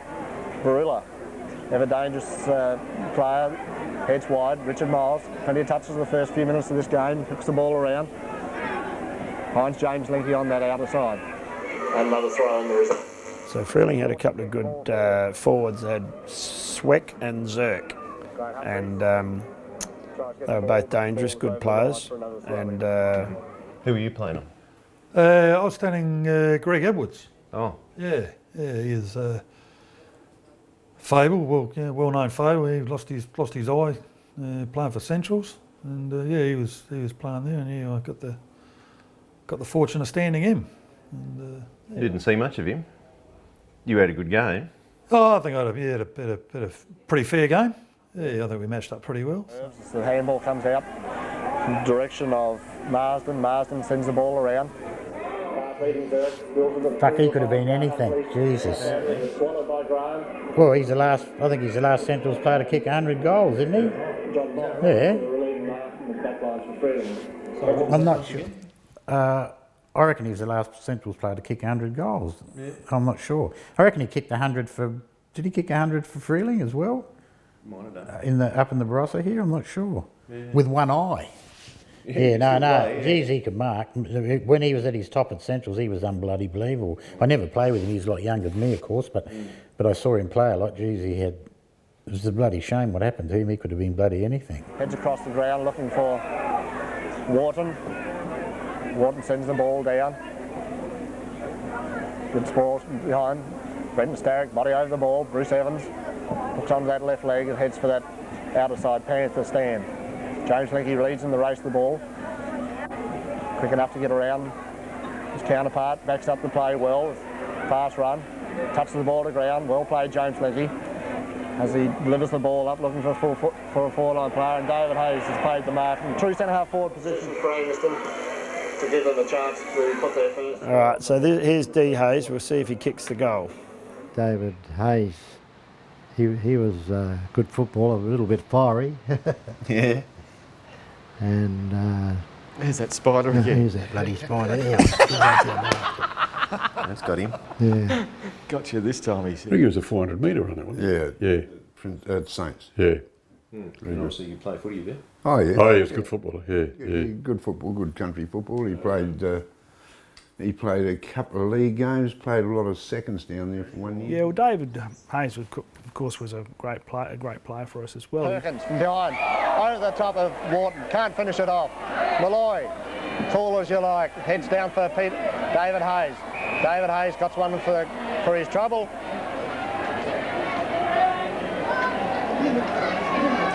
Russell Galing not too happy with the treatment dished out to David Hayes. When you win football games, they don't hurt. Played early in the year, and I recall, I think his dad, CS, of course, sent him to England to learn the horse training trade a bit more. I'm not sure David really wanted to go at that time of the year because we had a pretty good side, but... well, you got the old ultimatum from the old man, I think. He went to England, and luckily for us, he came back. Yeah, well, no, what basically happened was with my football, Dad, when I was at Central Districts, never got the opportunity to see me play much, and we were playing Port Adelaide at Adelaide Oval, and I was playing a big forward in a losing side, which is never easy, and I had a pretty quiet game, and we got flogged. And Dad watched me, and when we were driving home, I said, "What did you think?" And he said, "What do we tell the owners if they've got a good city horse?" And I said, "Oh, really good, and keep persisting, and you might win a big race." I said, "What do you tell the owners if you've got a provincial horse?" "Oh, you've got to get rid of it, I think." So he said, "I think you're provincial, and you're never going to make a living playing AFL football." So I retired and then came back, and that's what Hump's talking about there. I came back and qualified for the finals. I think we were lucky he had so many friends at the time, wasn't it, at the club? I think we were lucky Dave had so many friends playing at the same time for him to come actually back and give us a big boost at centre half forward. Pretty mobile. I don't think any other reason would have been if, say, Dak and Francie and Russell and all them weren't playing. I played in a premiership, I think, under 17s. With Brucey Evans and Dak France and all those guys, which was fantastic. And then I played, I think, half a season in the A's before I went to Centrals as an 18-year-old. And then, but I always trained with Angaston when I wasn't playing. So I always trained with my mates and had a lot of fun and had really fond memories. Well, it was a big year on the blue and white for David Hayes in particular, because apart from the premiership, at Tallack in Sheikh Hamdan's blue and white colours won the Melbourne Cup that year. So very big year on the blue and white for the Hayes camp. Highness, yeah, he's a unique individual, there's no question about that. He just, as a character himself, and David knew him better than anyone because he worked for David for a while too. So. Yeah, he worked for us at Lindsay Park, and he used to talk a big game, but he actually could play a big game too. I remember Peter was a prolific ball getter. Keynes gets the tap. Body over the ball. Keynes holds him in. Barillo tackled. Forster can see ground by Pete. Good tackle by Peter Hine. Another bounce down result. A decision down the other end would have been holding the ball for sure, but not to be. Long handball out by Angaston. Sees Brenton Starrett out to Peter Hine. Quick kick around, finds David Hayes on his knees in front of the grandstand position. David Hayes looking for Peter Kleiny, but Brenton Starrett chips in with a superb mark. It was a real all-rounder side. There weren't any real stars. It was just a good, honest bunch of guys we had a lot of good fun. It was a team full of very good footballers. Yeah. It was probably a champion team, not a team of champions. I think it was chocolate with champions, actually, to be honest. I don't think they left anything to chance that year. Look at those guys, yeah. Hayes. Ball kicked around quickly to Russell Gayling. Russell Gayling onto an impossible angle, impossible goal, and sells one through with his left leg. Leonard clears from that back forward line for Angaston's Falkenberg on the lead. Les Mostyn handballs across, looking for help. Richard Miles divers in the ball, backed up by Brenton Starrett. Blind handball across to Richard Miles, across to David Hayes. David Hayes breaks the tackle, kicks long, and straight, and David Hayes has boomed one home in this second quarter. Heinrich looking for Leeds, comes this outer side. Going to be caught under it, James Linky from behind, takes out a superb mark. I think that's the mark of the day for the Blue Boys today. Good mark by James Linky. James passes off, looking for Peter Hine. Peter Hine, safe as ever. Takes a good mark on his chest. Peter Hine playing probably one of the best games I've seen him play for the club in his time he's been with the club. What a day to be doing it. Peter Hine lines up, good kick off the boot, the cheer squad raise their flags. There's another goal on the board to Angaston as they go to 16 goals 10 to 10 goals 7. Yeah, look, it was good flowing football, and there was a lot of good athletes in the side. Yeah. Right through the season you were going for a flag? Yeah. I think, we certainly knew we had a pretty handy side, and the score was a limit. If we got clicked on the day, there's no stopping us. Yeah. Right on David's kick. Beautiful kick off the boot. Look at that. Hazy, beautiful. Flag waving to see scores locked together, 1 goal apiece. And the experience in the centre square as Keynes gets the first tap away, but Brillo slams the ball on his boot looking for Hope. Nugget Graham, the back of the pack, falls over the critical time. It's collared. Sees Wharton kick the ball forward. Grant Humphreys tries to get the ball, but the ball's over the line for another throw.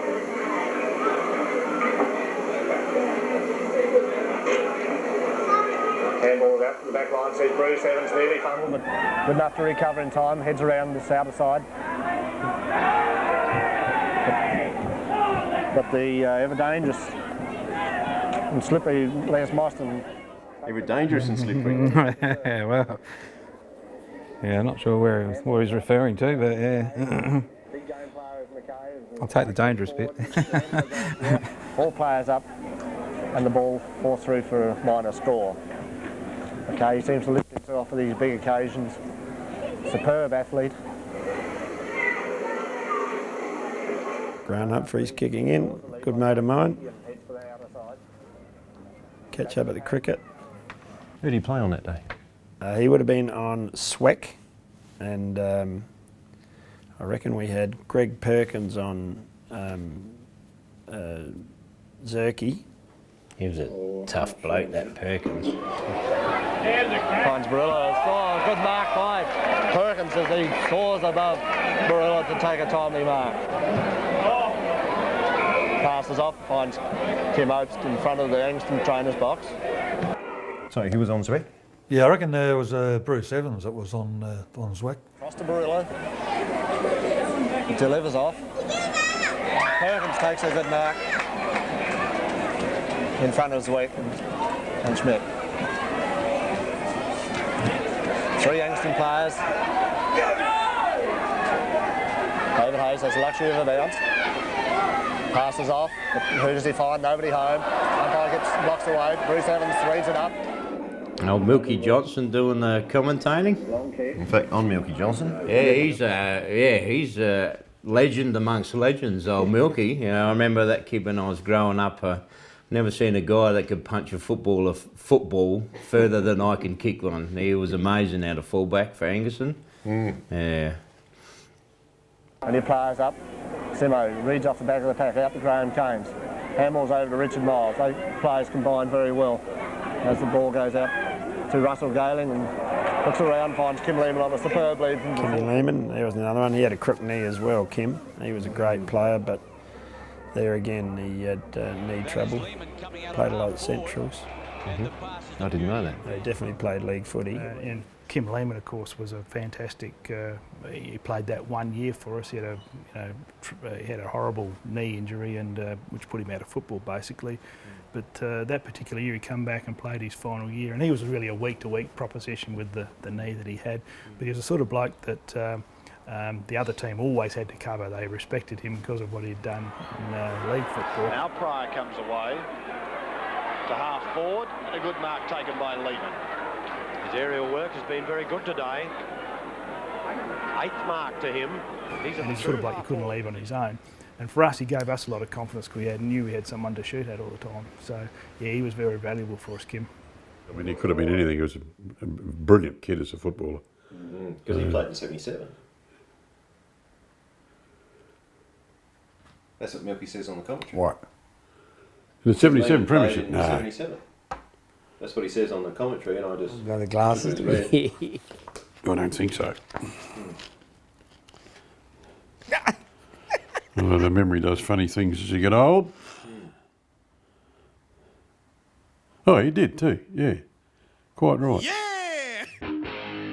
77, yeah, that was at Freeling, at a draw against Kapunda, 13-13 each. Yeah. We drew the first one against Kapunda at Freeling, and yeah, a bit of a non-event. You know, it was a bit of an unusual feeling to work your butt off for 4 quarters, and I think it was 13 goals, 13 apiece. You know, it was dead level. So we had to come back the following week and have another go. And I think that same day there was another draw, I think, in one of the junior sides. So so it was just a bonus that, you know, it would have been pretty hard to motivate yourself just to come back the following week, just the only team playing in the middle of an afternoon, where this way there was another game prior to us, you know, as a bit of a curtain raiser. And Newry never lost a game for the year till they played the last one around here against us. They hadn't lost a game, we beat them. Talk about nightmares, I gave myself nightmares. I had the last kick of the day and hit the post, and we could have won that game. It was actually me missing a goal that made sure we didn't go through undefeated off the side of the boot. How far out were you? Oh, not far, 25 metres. It was close in. Yeah, no excuse. So then they're in the second semi, 2 weeks You later. should be, he knows everything First semi, too. we played That's correct way. Tanunda at Kapunda and beat Tanunda. So then Newry have come here again, because the second semi was here, played Kapunda. We then lost the first final we played in by less than a goal. That was their second loss. Yeah. And then we lost the preliminary final by less than a goal. So we really lost 3 games at the end of the year when we were undefeated by less than 1 goal when you add up all the points. It was a nightmare for a coach, a playing coach. And we were going for 3 in a row, like we'd won the previous 2 premierships. So that was a disappointing year. Well, we come in as the tail enders, you know, Newry up to on a bit of a roll. They had a golden patch, and it was only the end of the season that they lost their first game for, I think it was 16 or 17 games in a row, and that was leading right up to finals. And I'm not sure if we finished 3rd or 4th, but I know we played Tanunda in the first semi, and we managed to get over them okay. And so we just awaited the outcome for the second semi, which was Kapunda and Newry playing for a place in the grand final, and unfortunately the wheels fell off for Newry again, so they lost that final. So we had to meet Newry in the preliminary final. Then we played them in the preliminary at Udunda, which is the graveyard. We were behind, I don't know, time on the last quarter. A bloke called Lindsay Stevens, he won 5 association reserves medals. And Lindsay come on and kicked a goal. Very late in the game, and we stacked the back lines. And a bloke called Ted Boylan, who owned the Angaston Hotel. But this big ruckman, he couldn't kick. And he took a mark, you know, about centre half forward, maybe 45, 50 metres away from goal. And Ted could not kick, he couldn't kick from here to the road there away. And he's at centre half forward at Udunda Oval, into the wind, like golf course end. And the wind at Udunda is like full on. And he's kicking from, I don't know, it was probably only 30 out, but it seemed like 60. And we were all standing in the goal square, and he kicked it over our heads, and they won the game. Won the game by a point, I think. You know, it's just disappointing. And he's put the thing straight through. Really? And we've got up by about 4 points or something. Yeah. And Newry have lost, gone out last minor round, the second semi, and the prelim. And back in them days, no mobile phones and stuff. And a lot of Newry, well, some Newry people had gone back to Newry, Vine in Angus Park pub, like, oh, we're in the grand final. And the boys have turned up. Oh, we got done. Angaston beat us. That's what he was talking about. We were behind all day until the last quarter, and we kicked into the wind and won it. And people had already left in the last quarter, driven home. And when I got home to the pub at Angaston, they said, well, what happened in the final? I said, we won. Oh, bullshit, they said. We beat them.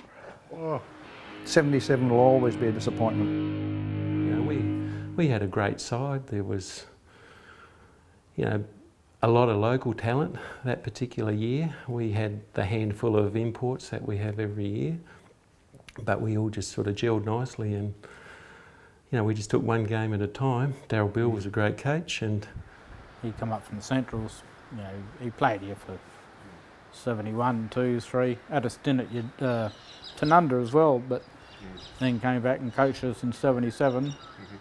Then he went to Udunda actually, and after that. That's right, yeah.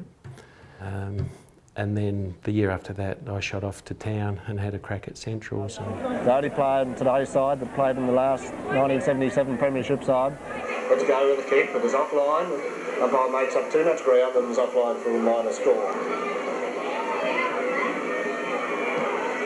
Good kick out by the custodian of Freeling, sees 2 blokes fly. Camo. And Peter Hine with a superb pass in by Peter Cameron. Camo just did freakish things. You know, he'd just do things you wouldn't expect, and you'd blink and say, how did that happen? But yeah, he was brilliant. Yeah, it was just Pete showing his class there, wasn't it? He wasn't a natural left footer, I don't think. No, he wasn't. And it looked like he was. We used to have this joke with Heine because he could only kick about 35 metres. I was best man at his wedding, so he won't mind anything I say. But I'll tell you, we played Freeling in the second semi-final at Udunda. It was a reasonably muddy day, and you know, as everyone knows, I wasn't the longest kick in the team, and it was pretty tight. I think it was in the second quarter, and I had a shot for goal from about 35, 40 metres out. And I was lining up, and Milo's behind me, and he said, "I'll bet you 50 you don't make the distance." Did you? No. It was a beautiful kick, like really good kick from 35. Anything over 35, you're not sure whether he's going to get the distance. So I'm pretty sure he slots this one because it's about 32. So he only just made the line. 32. Yeah, well, might have been 35. Yeah. Peter Cameron was... Oh, well, he won the best and fairest that year. He was brilliant, like really quality player, clever. Bounce down, sees Peter Hine get the quick kick away out of the centre. Hit over the top by Cameron. Kim Oates can read the bounce. Falls out at the crickle of the time. Kim Levenin with a quick handball out to the running player, and Cameron dummies once. Quick kick away, but was under pressure. He was a hard guy to tackle, wasn't he? He's kicked that check. Yeah, there's a little sidestep. He could do all that magic, Camo. Oh, yeah. Hit over the top by Cameron. Kim Oates can read the bounce. Falls out at the crickle of the time. Kim Levenin with a quick handball out to the running player, and Cameron dummies once. Quick kick away, but was under pressure. And the ball bounces through to see a top reply by Angaston's Peter Cameron. That was pretty good. And he was involved in one of my favourite memories of my childhood, which was Baldy in this goal square here. He got back on the fence there, like someone was kicking in from that flank over there, and was probably never going to make the distance. So it was coming into the goal square there, so Baldy was standing there, and his man was right with him, knowing that this is what Baldy did, as everyone knew what Baldy did. And he was going up there and got on top of the pack, taking it on his chest. You probably remember this. And then out here on this other flank here, Peter Cameron's gone down on his knees. Yeah, saluted. Yeah. Well, Baldy could take some hangers. He was brilliant. He was brilliant. Fly high, yeah, just climb up high, yeah. He was probably better than anyone I've ever seen, I reckon. Yeah, he was. He's like a Tony Modrock. You remember that time that Peter Cameron got down on his knees and... Yeah, that's right, yeah. You do remember that? Yeah, it was at Angaston. Yeah, Baldy took a hanger, and it was a bit like the day that Jazelenko went down and clapped to Barry Robran when he took 3 bounces and dodged 10 blokes and kicked a goal. It was a similar thing to that. Yeah, just boing. He go straight up, couldn't he? He'd just go straight up, bang on the chest, and then Peter Cameron out in the flank there. Saluted him, fantastic. Yeah. And unfortunately, see, he played this year. Ball goes down again for Michael Falkenberg to compete. Once again, you're done to win the centre bounce and kick the ball forward. Balled on the outer side. Decides to have a bounce. Well shepherded by Stephen Malloy. But he'd got injured, and I can't remember what he did. I should remember. I think it was his shoulder, probably coming down from great heights. Like he used to hurt himself a bit. Oh, yeah. He could fly high, but he couldn't land properly. No, I finished last game, minor round, versus Riverton, at Riverton. Which was a great win. But didn't mean anything. It was a win that we didn't really need. I think we finished top, so we didn't really actually need the win. So I remember getting chatted by Pat Tokashi before the game.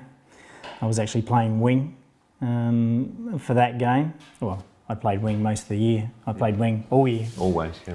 And Pat came to me and said, "Oh, well, I think the one thing you probably need to work on leading into the finals, because we were top, is work on your defence, work on working your way back rather than working your way forward." So, yeah, and I sort of had that in my mind. When I went out to face Riverton that day, is that, all right, the game's sort of, neither here nor there, we need to win it. but I need to work on what the coach had told me, which was work backwards. So work on my defence rather than my offence. So I ended up going out there, and I think 20 minutes into the first quarter, I was running backwards. So I was running into our defence, and our full back, their full forward, and the pack hit me head on as I was going back. So I'd just taken a mark, running back with the flight of the ball, and the pack had hit me. What did you do? I broke every bone in the right-hand side of my face, broke my nose, dislocated my jaw, depressed fracture of the cheekbone, and broke my eye socket. And so I spent up until the Thursday night before the grand final in hospital. So, and then I got out just before the grand final, and then on the Friday I ended up getting an infection. Ended up taking me back to Royal Adelaide and spent another week in the Royal Adelaide with an infection in the because they had to operate on my head to put all the bones back together, to relocate the jaw, fix the nose. So they ended up splitting me in the hairline, splitting me in the mouth above the eyebrow, and mending all my face back together. So that was my unfortunate remembering. It was 86. Yeah, I reckon it'd be fucking huge when you give him a ring tonight down there. He got us there, he fucking got us there. It's all right. Jack France just said a few kind words in respect to Andrew Baldwin for his efforts during the year. Yeah, but the boys, after they won, I think I was released on Thursday after the grand final, so the boys were still celebrating. And Thursday night, some of the boys came in and they checked me out of hospital, and we ended up going to the casino. So I just ended up getting out of hospital and we ended up in Adelaide Casino. So only for a little while, and then I think somebody brought me home. I can't remember who brought me home, brought me back to the Barossa. So checked out of hospital, went to the casino, had a bit of a celebration, but it was actually, I still remember some of the guys, dropping into hospital after the accident. So that was quite nice. So to see a few of the boys. So it ended up being 3 weeks in the Royal Adelaide, I think. Yeah, it was terrible, that. Yeah, it was.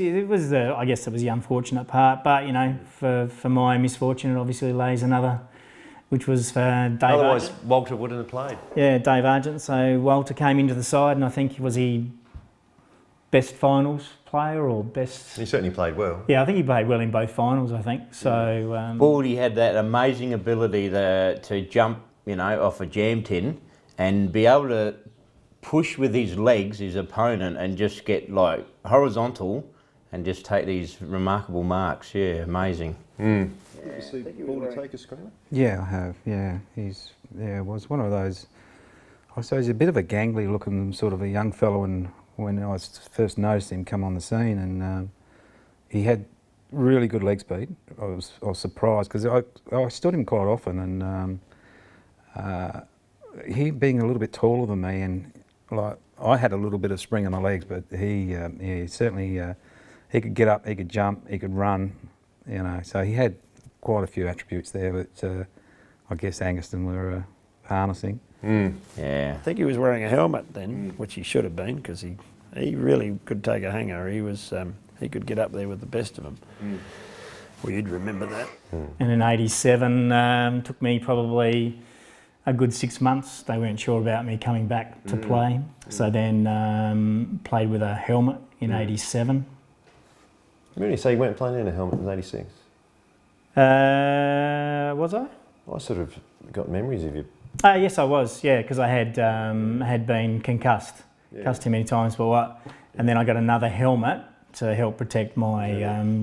That's right. You did too. You had that one that sort of came like a Greek helmet. Yeah, it was custom. Yeah, it was custom made. So it was custom made in town. So yeah.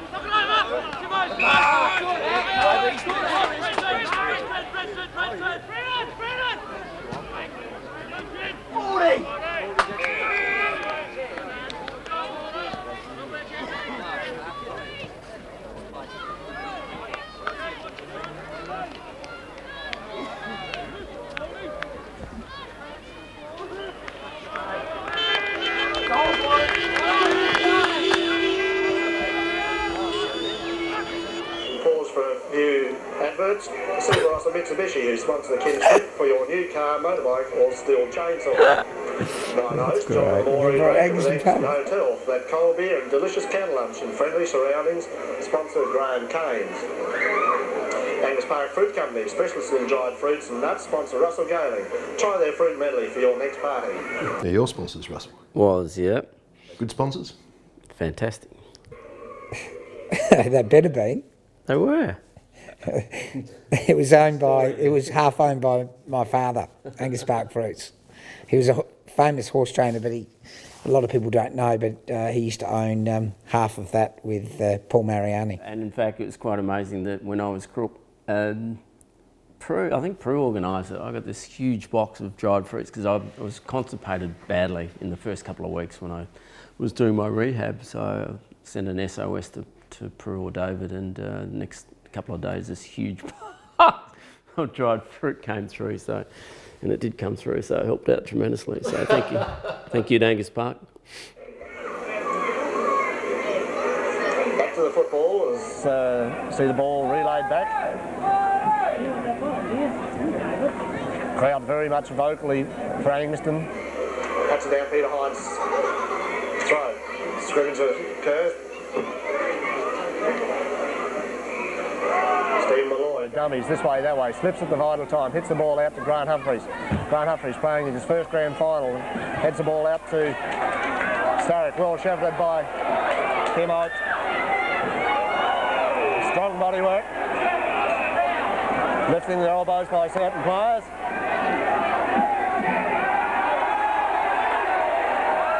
And is subsequently brought back by the umpire for raising the elbow. Red hot on this elbow business today, and I'm sure Freeling will earn the wrath of all supporters if they get trying any dirty sort of style of football. Called play on by umpire Little. Out long, the handball. Heads crossed, looking for Wharton. Malloy. It's pulled over the shoulder, it's Malloy, and get the free kick. Poor kick, and Richard Miles relieves at the end of the cricket pitch. Richard Miles plays on it quickly. Tim Oates hits the ball over the top, over the back again. Scratcher McCabe, a bit frightened to put his body over the ball now. He's been pinged once as the ball in the true centre-half forward position for another bounce down. Falkenberg makes up yardage to compete the ball, down to Peter Kleining. Russell Gaylor, Stephen Malloy gets a quick kick away. Races on, speeds to David Hayes. Has to go back to the hall. Clever balks. Ball smothered off the boot. Peter Hine receives it. Hooks the ball around, but where does he kick it through? Only the Freeling player in the true centre-half back position for that side.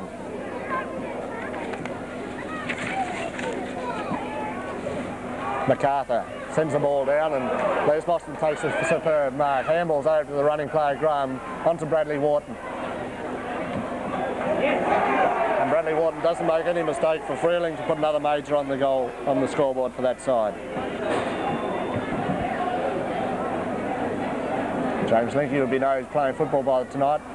Chasing Bradley Wharton, there's from the centre bounce, Steve Malloy with a superb screw pump. Sends the ball down to Kim Lehman and takes a fine mark in the goal square. Kim Lehman probably caught out of position then, but the ball probably would have sailed through for a major had he been able to shepherd. But discretion the better part of valour as Kim Lehman lines up for his second goal. Beautiful play from that centre square area then to get the ball down there quickly.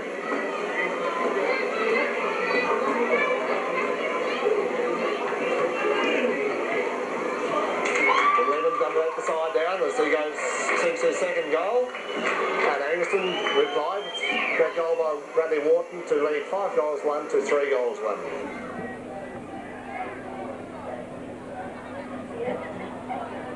Any players on the ball as once again Bradley Wharton breaks Sir James Linky's cover. Richard Miles hooks the ball around on his left, looking for Hayes in that centre half forward position. Peter Kleinig reads the loose ball, gets tripped, and they're seen. And Angaston get the benefit of another free kick. Poor pass by Peter Kleinig, looking for Peter Cameron. Peter Cameron. Handballs out to Stephen Malloy. Kicks around, has to get bounce. Force Cainty in, and it's collared. Freeling forced to play on. As Collier receives the ball. Zirk with a superb kick of the ball.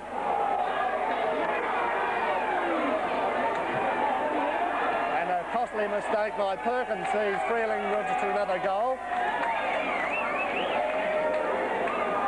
That was somewhat undisciplined play by Angaston to let that ball get down there with such consummate ease.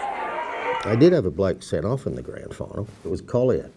Is that right? Yeah, Humps. Do you remember what happened? Yeah, I was right next to it. I was lying on the ground falling over, and Humps got in a quick one, and he had a swing in retaliation and got caught.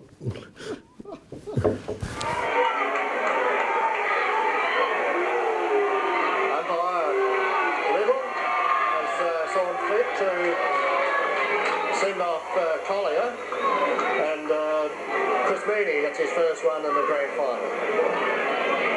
And Freeling, the umpire's not standing for any nonsense with these Freeling players after being possibly upset with decisions at the end of the week for a player being reported and subsequently suspended. The player got suspended and then reinstated or something. I vaguely remember something about that now, but obviously the Freeling weren't the umpires' friends because of that particular issue. So I can't recall exactly what it was or who it was, but something happened. Makes a mockery of their efforts during the year to stem dirty play, and we're coming up to one of the best hip and shoulders that's ever been delivered in the history of football. His opponent then Schluter. Schluter handballs over the top looking for Johnny Boff. Ball bounces well for him. Forced to go over again. And Peter Zirk is signed out with a good clean hip and shoulder. Beautiful footballers. He's down for the count. Handball by Peter Kleining over to David Hayes. David Hayes across to Keynes. Keynes has to jump high for it. Gets a wobbly kick out but finds Richard Miles across that wing position. But Zirky, who got cleaned up, I don't think he came back on. If he did, he wasn't any threat. Loose ball at the back of the pack. Strong body work by Wharton, and Perkins sees the ball come out to lean it. Edwards under the hammer, handballs across to Zirk.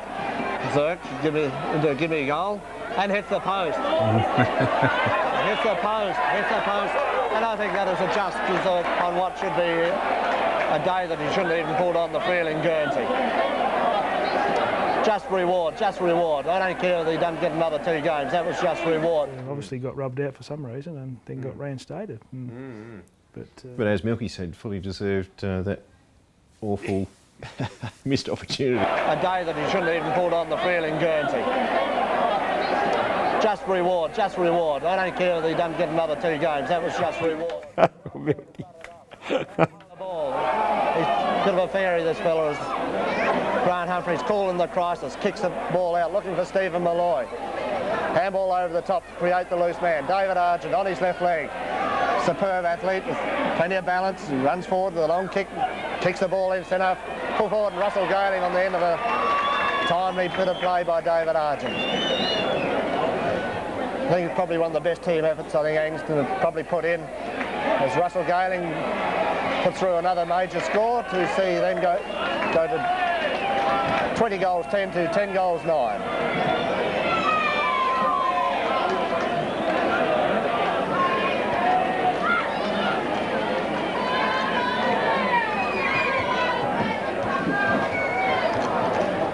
A win like this is good for the Brosselite competition,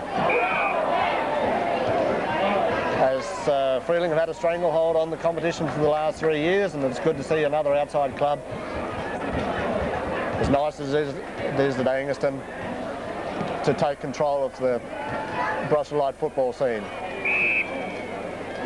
McKay, handballs across. Another handball across. Freeling played very indecisive this last quarter, as MacArthur, best big man on the ground, handballs across to Schluter. Schluter on to McKay. MacArthur overdone it as Kim Oates overruns the ball. Reichstein doesn't know which way to go. That's inexperience.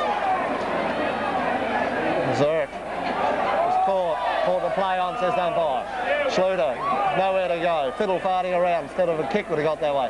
Good tackle by Angaston players. And superb football, a bloody beautiful football, as we see Perkins and Angaston receive the benefit of the free kick. What superb football. It was too. Yeah.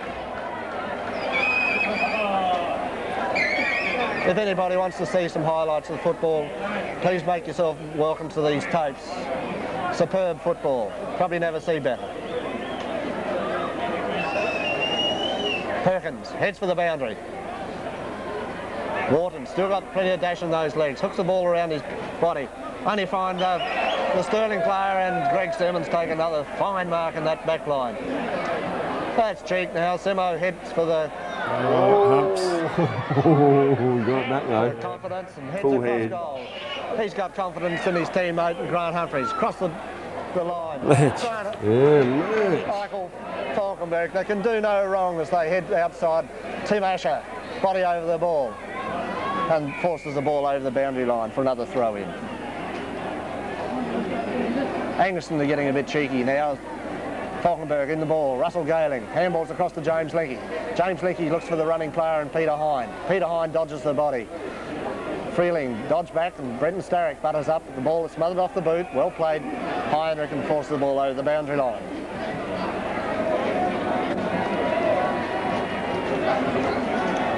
MacArthur still trying his hardest for Freeling in the ruck work. Kim Oakes forced onto his wrong leg. As the ball is forced out over the boundary line once more for another throw-in. We've been playing 22 minutes into this last quarter. With Angaston the stranglehold on the game and should not lose it from here. Asher, probably Freeling's best player, sends the ball forward.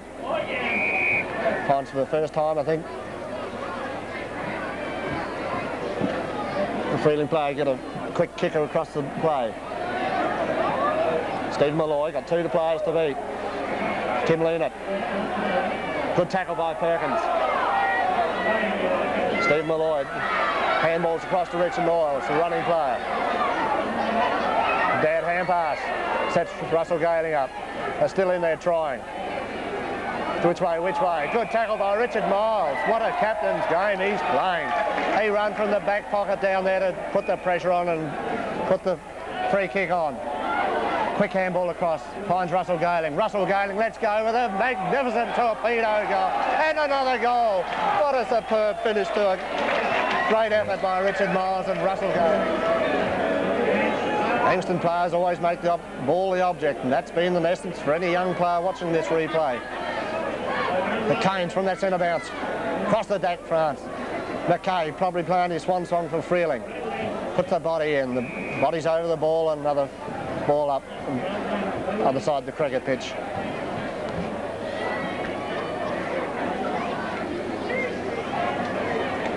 Freeling won't get up as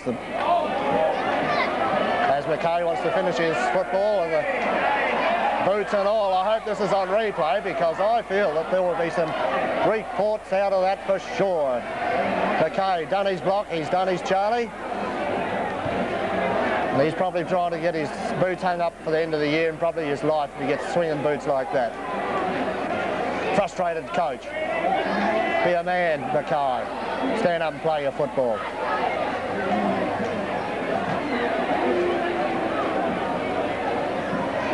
Mackay, however, gets the free kick. Perkins from behind, over the top of Wharton, can't finish it off. Malloy, tall as you like, heads down for David Hayes. David Hayes got one for his trouble.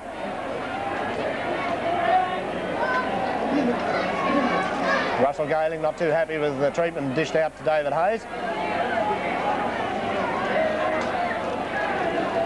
When you win football games, they don't hurt. Now entering the time on, there'll be some time for time on because there's been a lot of goals scored this quarter. David Hayes gets onto a boomer, but it's offline.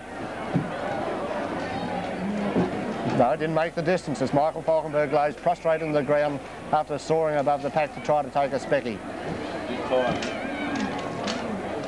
Freeling head for Crossgrove.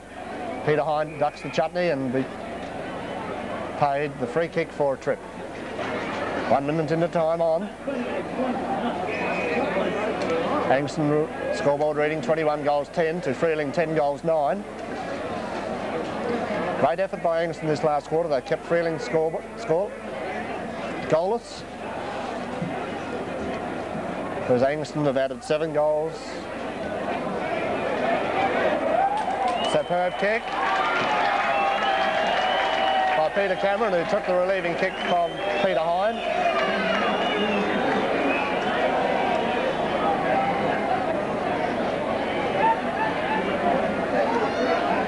Canes up against MacArthur. MacArthur's rucked all day. Must have admired him for his endeavour today. Richard Miles receives a handball. Richard Miles with a long screw punt. What will it do? Will it do? Bounced the wrong way and dribbles through for another minor score. Well done, Peter Kleinig.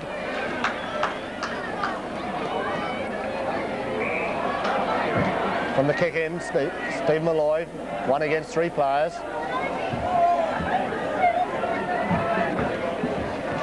Kicks the ball in long and high with another screw punt, but offline and out of bounds on the full. One can't speak too highly of Peter Kleinig's efforts. Be a pity to see him hang up the boots. I hope there's a place for him next year within the club. Good attempt to spoil by Bruce Evans. He's Freeling, the recipient of the free kick. Freeling, head across centre. Malloy keeps the ball in front. Handballs across, looking for his teammate. Jack France passes off to Russell Galing. Peter Hines making his way off with what appears to be a head injury. James Linky spills a sitter, but good enough to recover. Handballs across to Kim Oates, who lines him up. And adds insult to injury after a discrepancy down the field, and Angaston go to 23 goals 10, 11 pardon, 23-11 to 10 goals 9. That goal by Kim Oates. Trainers having a busy time just repairing a few walking wounded at the moment, but I'm sure by the end of the night nothing will hurt anybody. Quick tackling by Angaston, a quick handball by Kim Schmidt gives Brenton Starrick a run to the ball. Kick off the ball, finds Meany in the way, and Freeling relieving that half-back line. Angaston been served favourably this year by Dr. Bill. He's put a lot of time into players, and Neville Vaughan, I'm sure, is most grateful for his expertise within helping within the club. Bradley Wharton goes forward. And Grant Humphreys concedes a point. Custodian of Angaston, probably his first grand final or premiership he's ever played in. What a thrill it must be for the big fella as he starts to cramp up in that goal square. Grant's probably had enough as David Hayes smothers the ball. David Hayes falls in on the ball and Lesky has another bounce down. Pat Tokashu must be very relieved. Be in a situation like this. 13 goals up as the siren sounds. And the Blue Boys have won the 1986 Premiership Cup. What a competitive, strong-willed game it has been. Well umpired, umpires Lesky and Paul Little, and a great team effort by the Angaston side. Goal scorers, as I see them, plenty of people registered goals. Believe Peter Hine scored 2, Russell Galing 4, David Hayes 1, 2, David Argent 1, Peter Kleinig 2, Steve Malloy 2, Kim Oates 3 goals, Kim Lehman with 2 goals, and Peter Cameron with 3 goals, 2 goals I believe. For Freeling, Peter Zweck leads the way with 5 goals, Edwards has 1, Wharton has 2, Zirk 1. Best players, as I see them, I feel that overall Greg Simmons has probably led the way with a sterling game at centre-half back. He led the way early in the game when the chips were down, the pressure was on. He was backed up ably by Richard Miles in the true centre position, roamed all far and wide to get up many valuable touches on the ball. Peter Cameron, never out of it all day with great effort around the field, especially in the back lines, gave plenty of run, the running players. Peter Kleinig with his experience, he could go through the whole side today and not one person let the unit down. A great display of 20 persons combining as a team, and they'd have the just reward. Congratulations to Darryl Herndon, the president, and his able committee, the coaches, trainers, and everybody who've put an effort in, especially the ladies in the canteens during the week and training nights, and put in all the hard work during the season. Milk, it hasn't sunk in yet, honestly. By tonight when we get up there, it's just unreal. Well, thank you, Richard. Thanks, Milk. Enjoy your night. Up the Panthers. Greatly, congratulations on the top game. It's a top effort today. This is the sort of thing they talk about when you win grand finals. First one I've ever experienced, but this is it. Fucking Milky J. Is this the first grand final you've played in, is it? This is the 7th grand final I've played in, my first win. Well, congratulations, Humps. Behave yourself tonight and then take a few in. I won't be going home tonight, Milk. Oh, fair enough. Congratulations.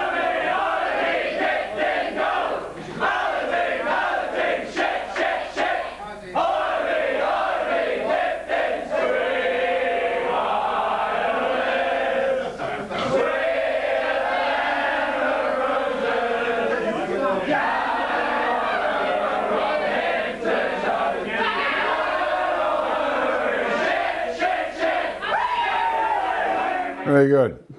Yeah, well done.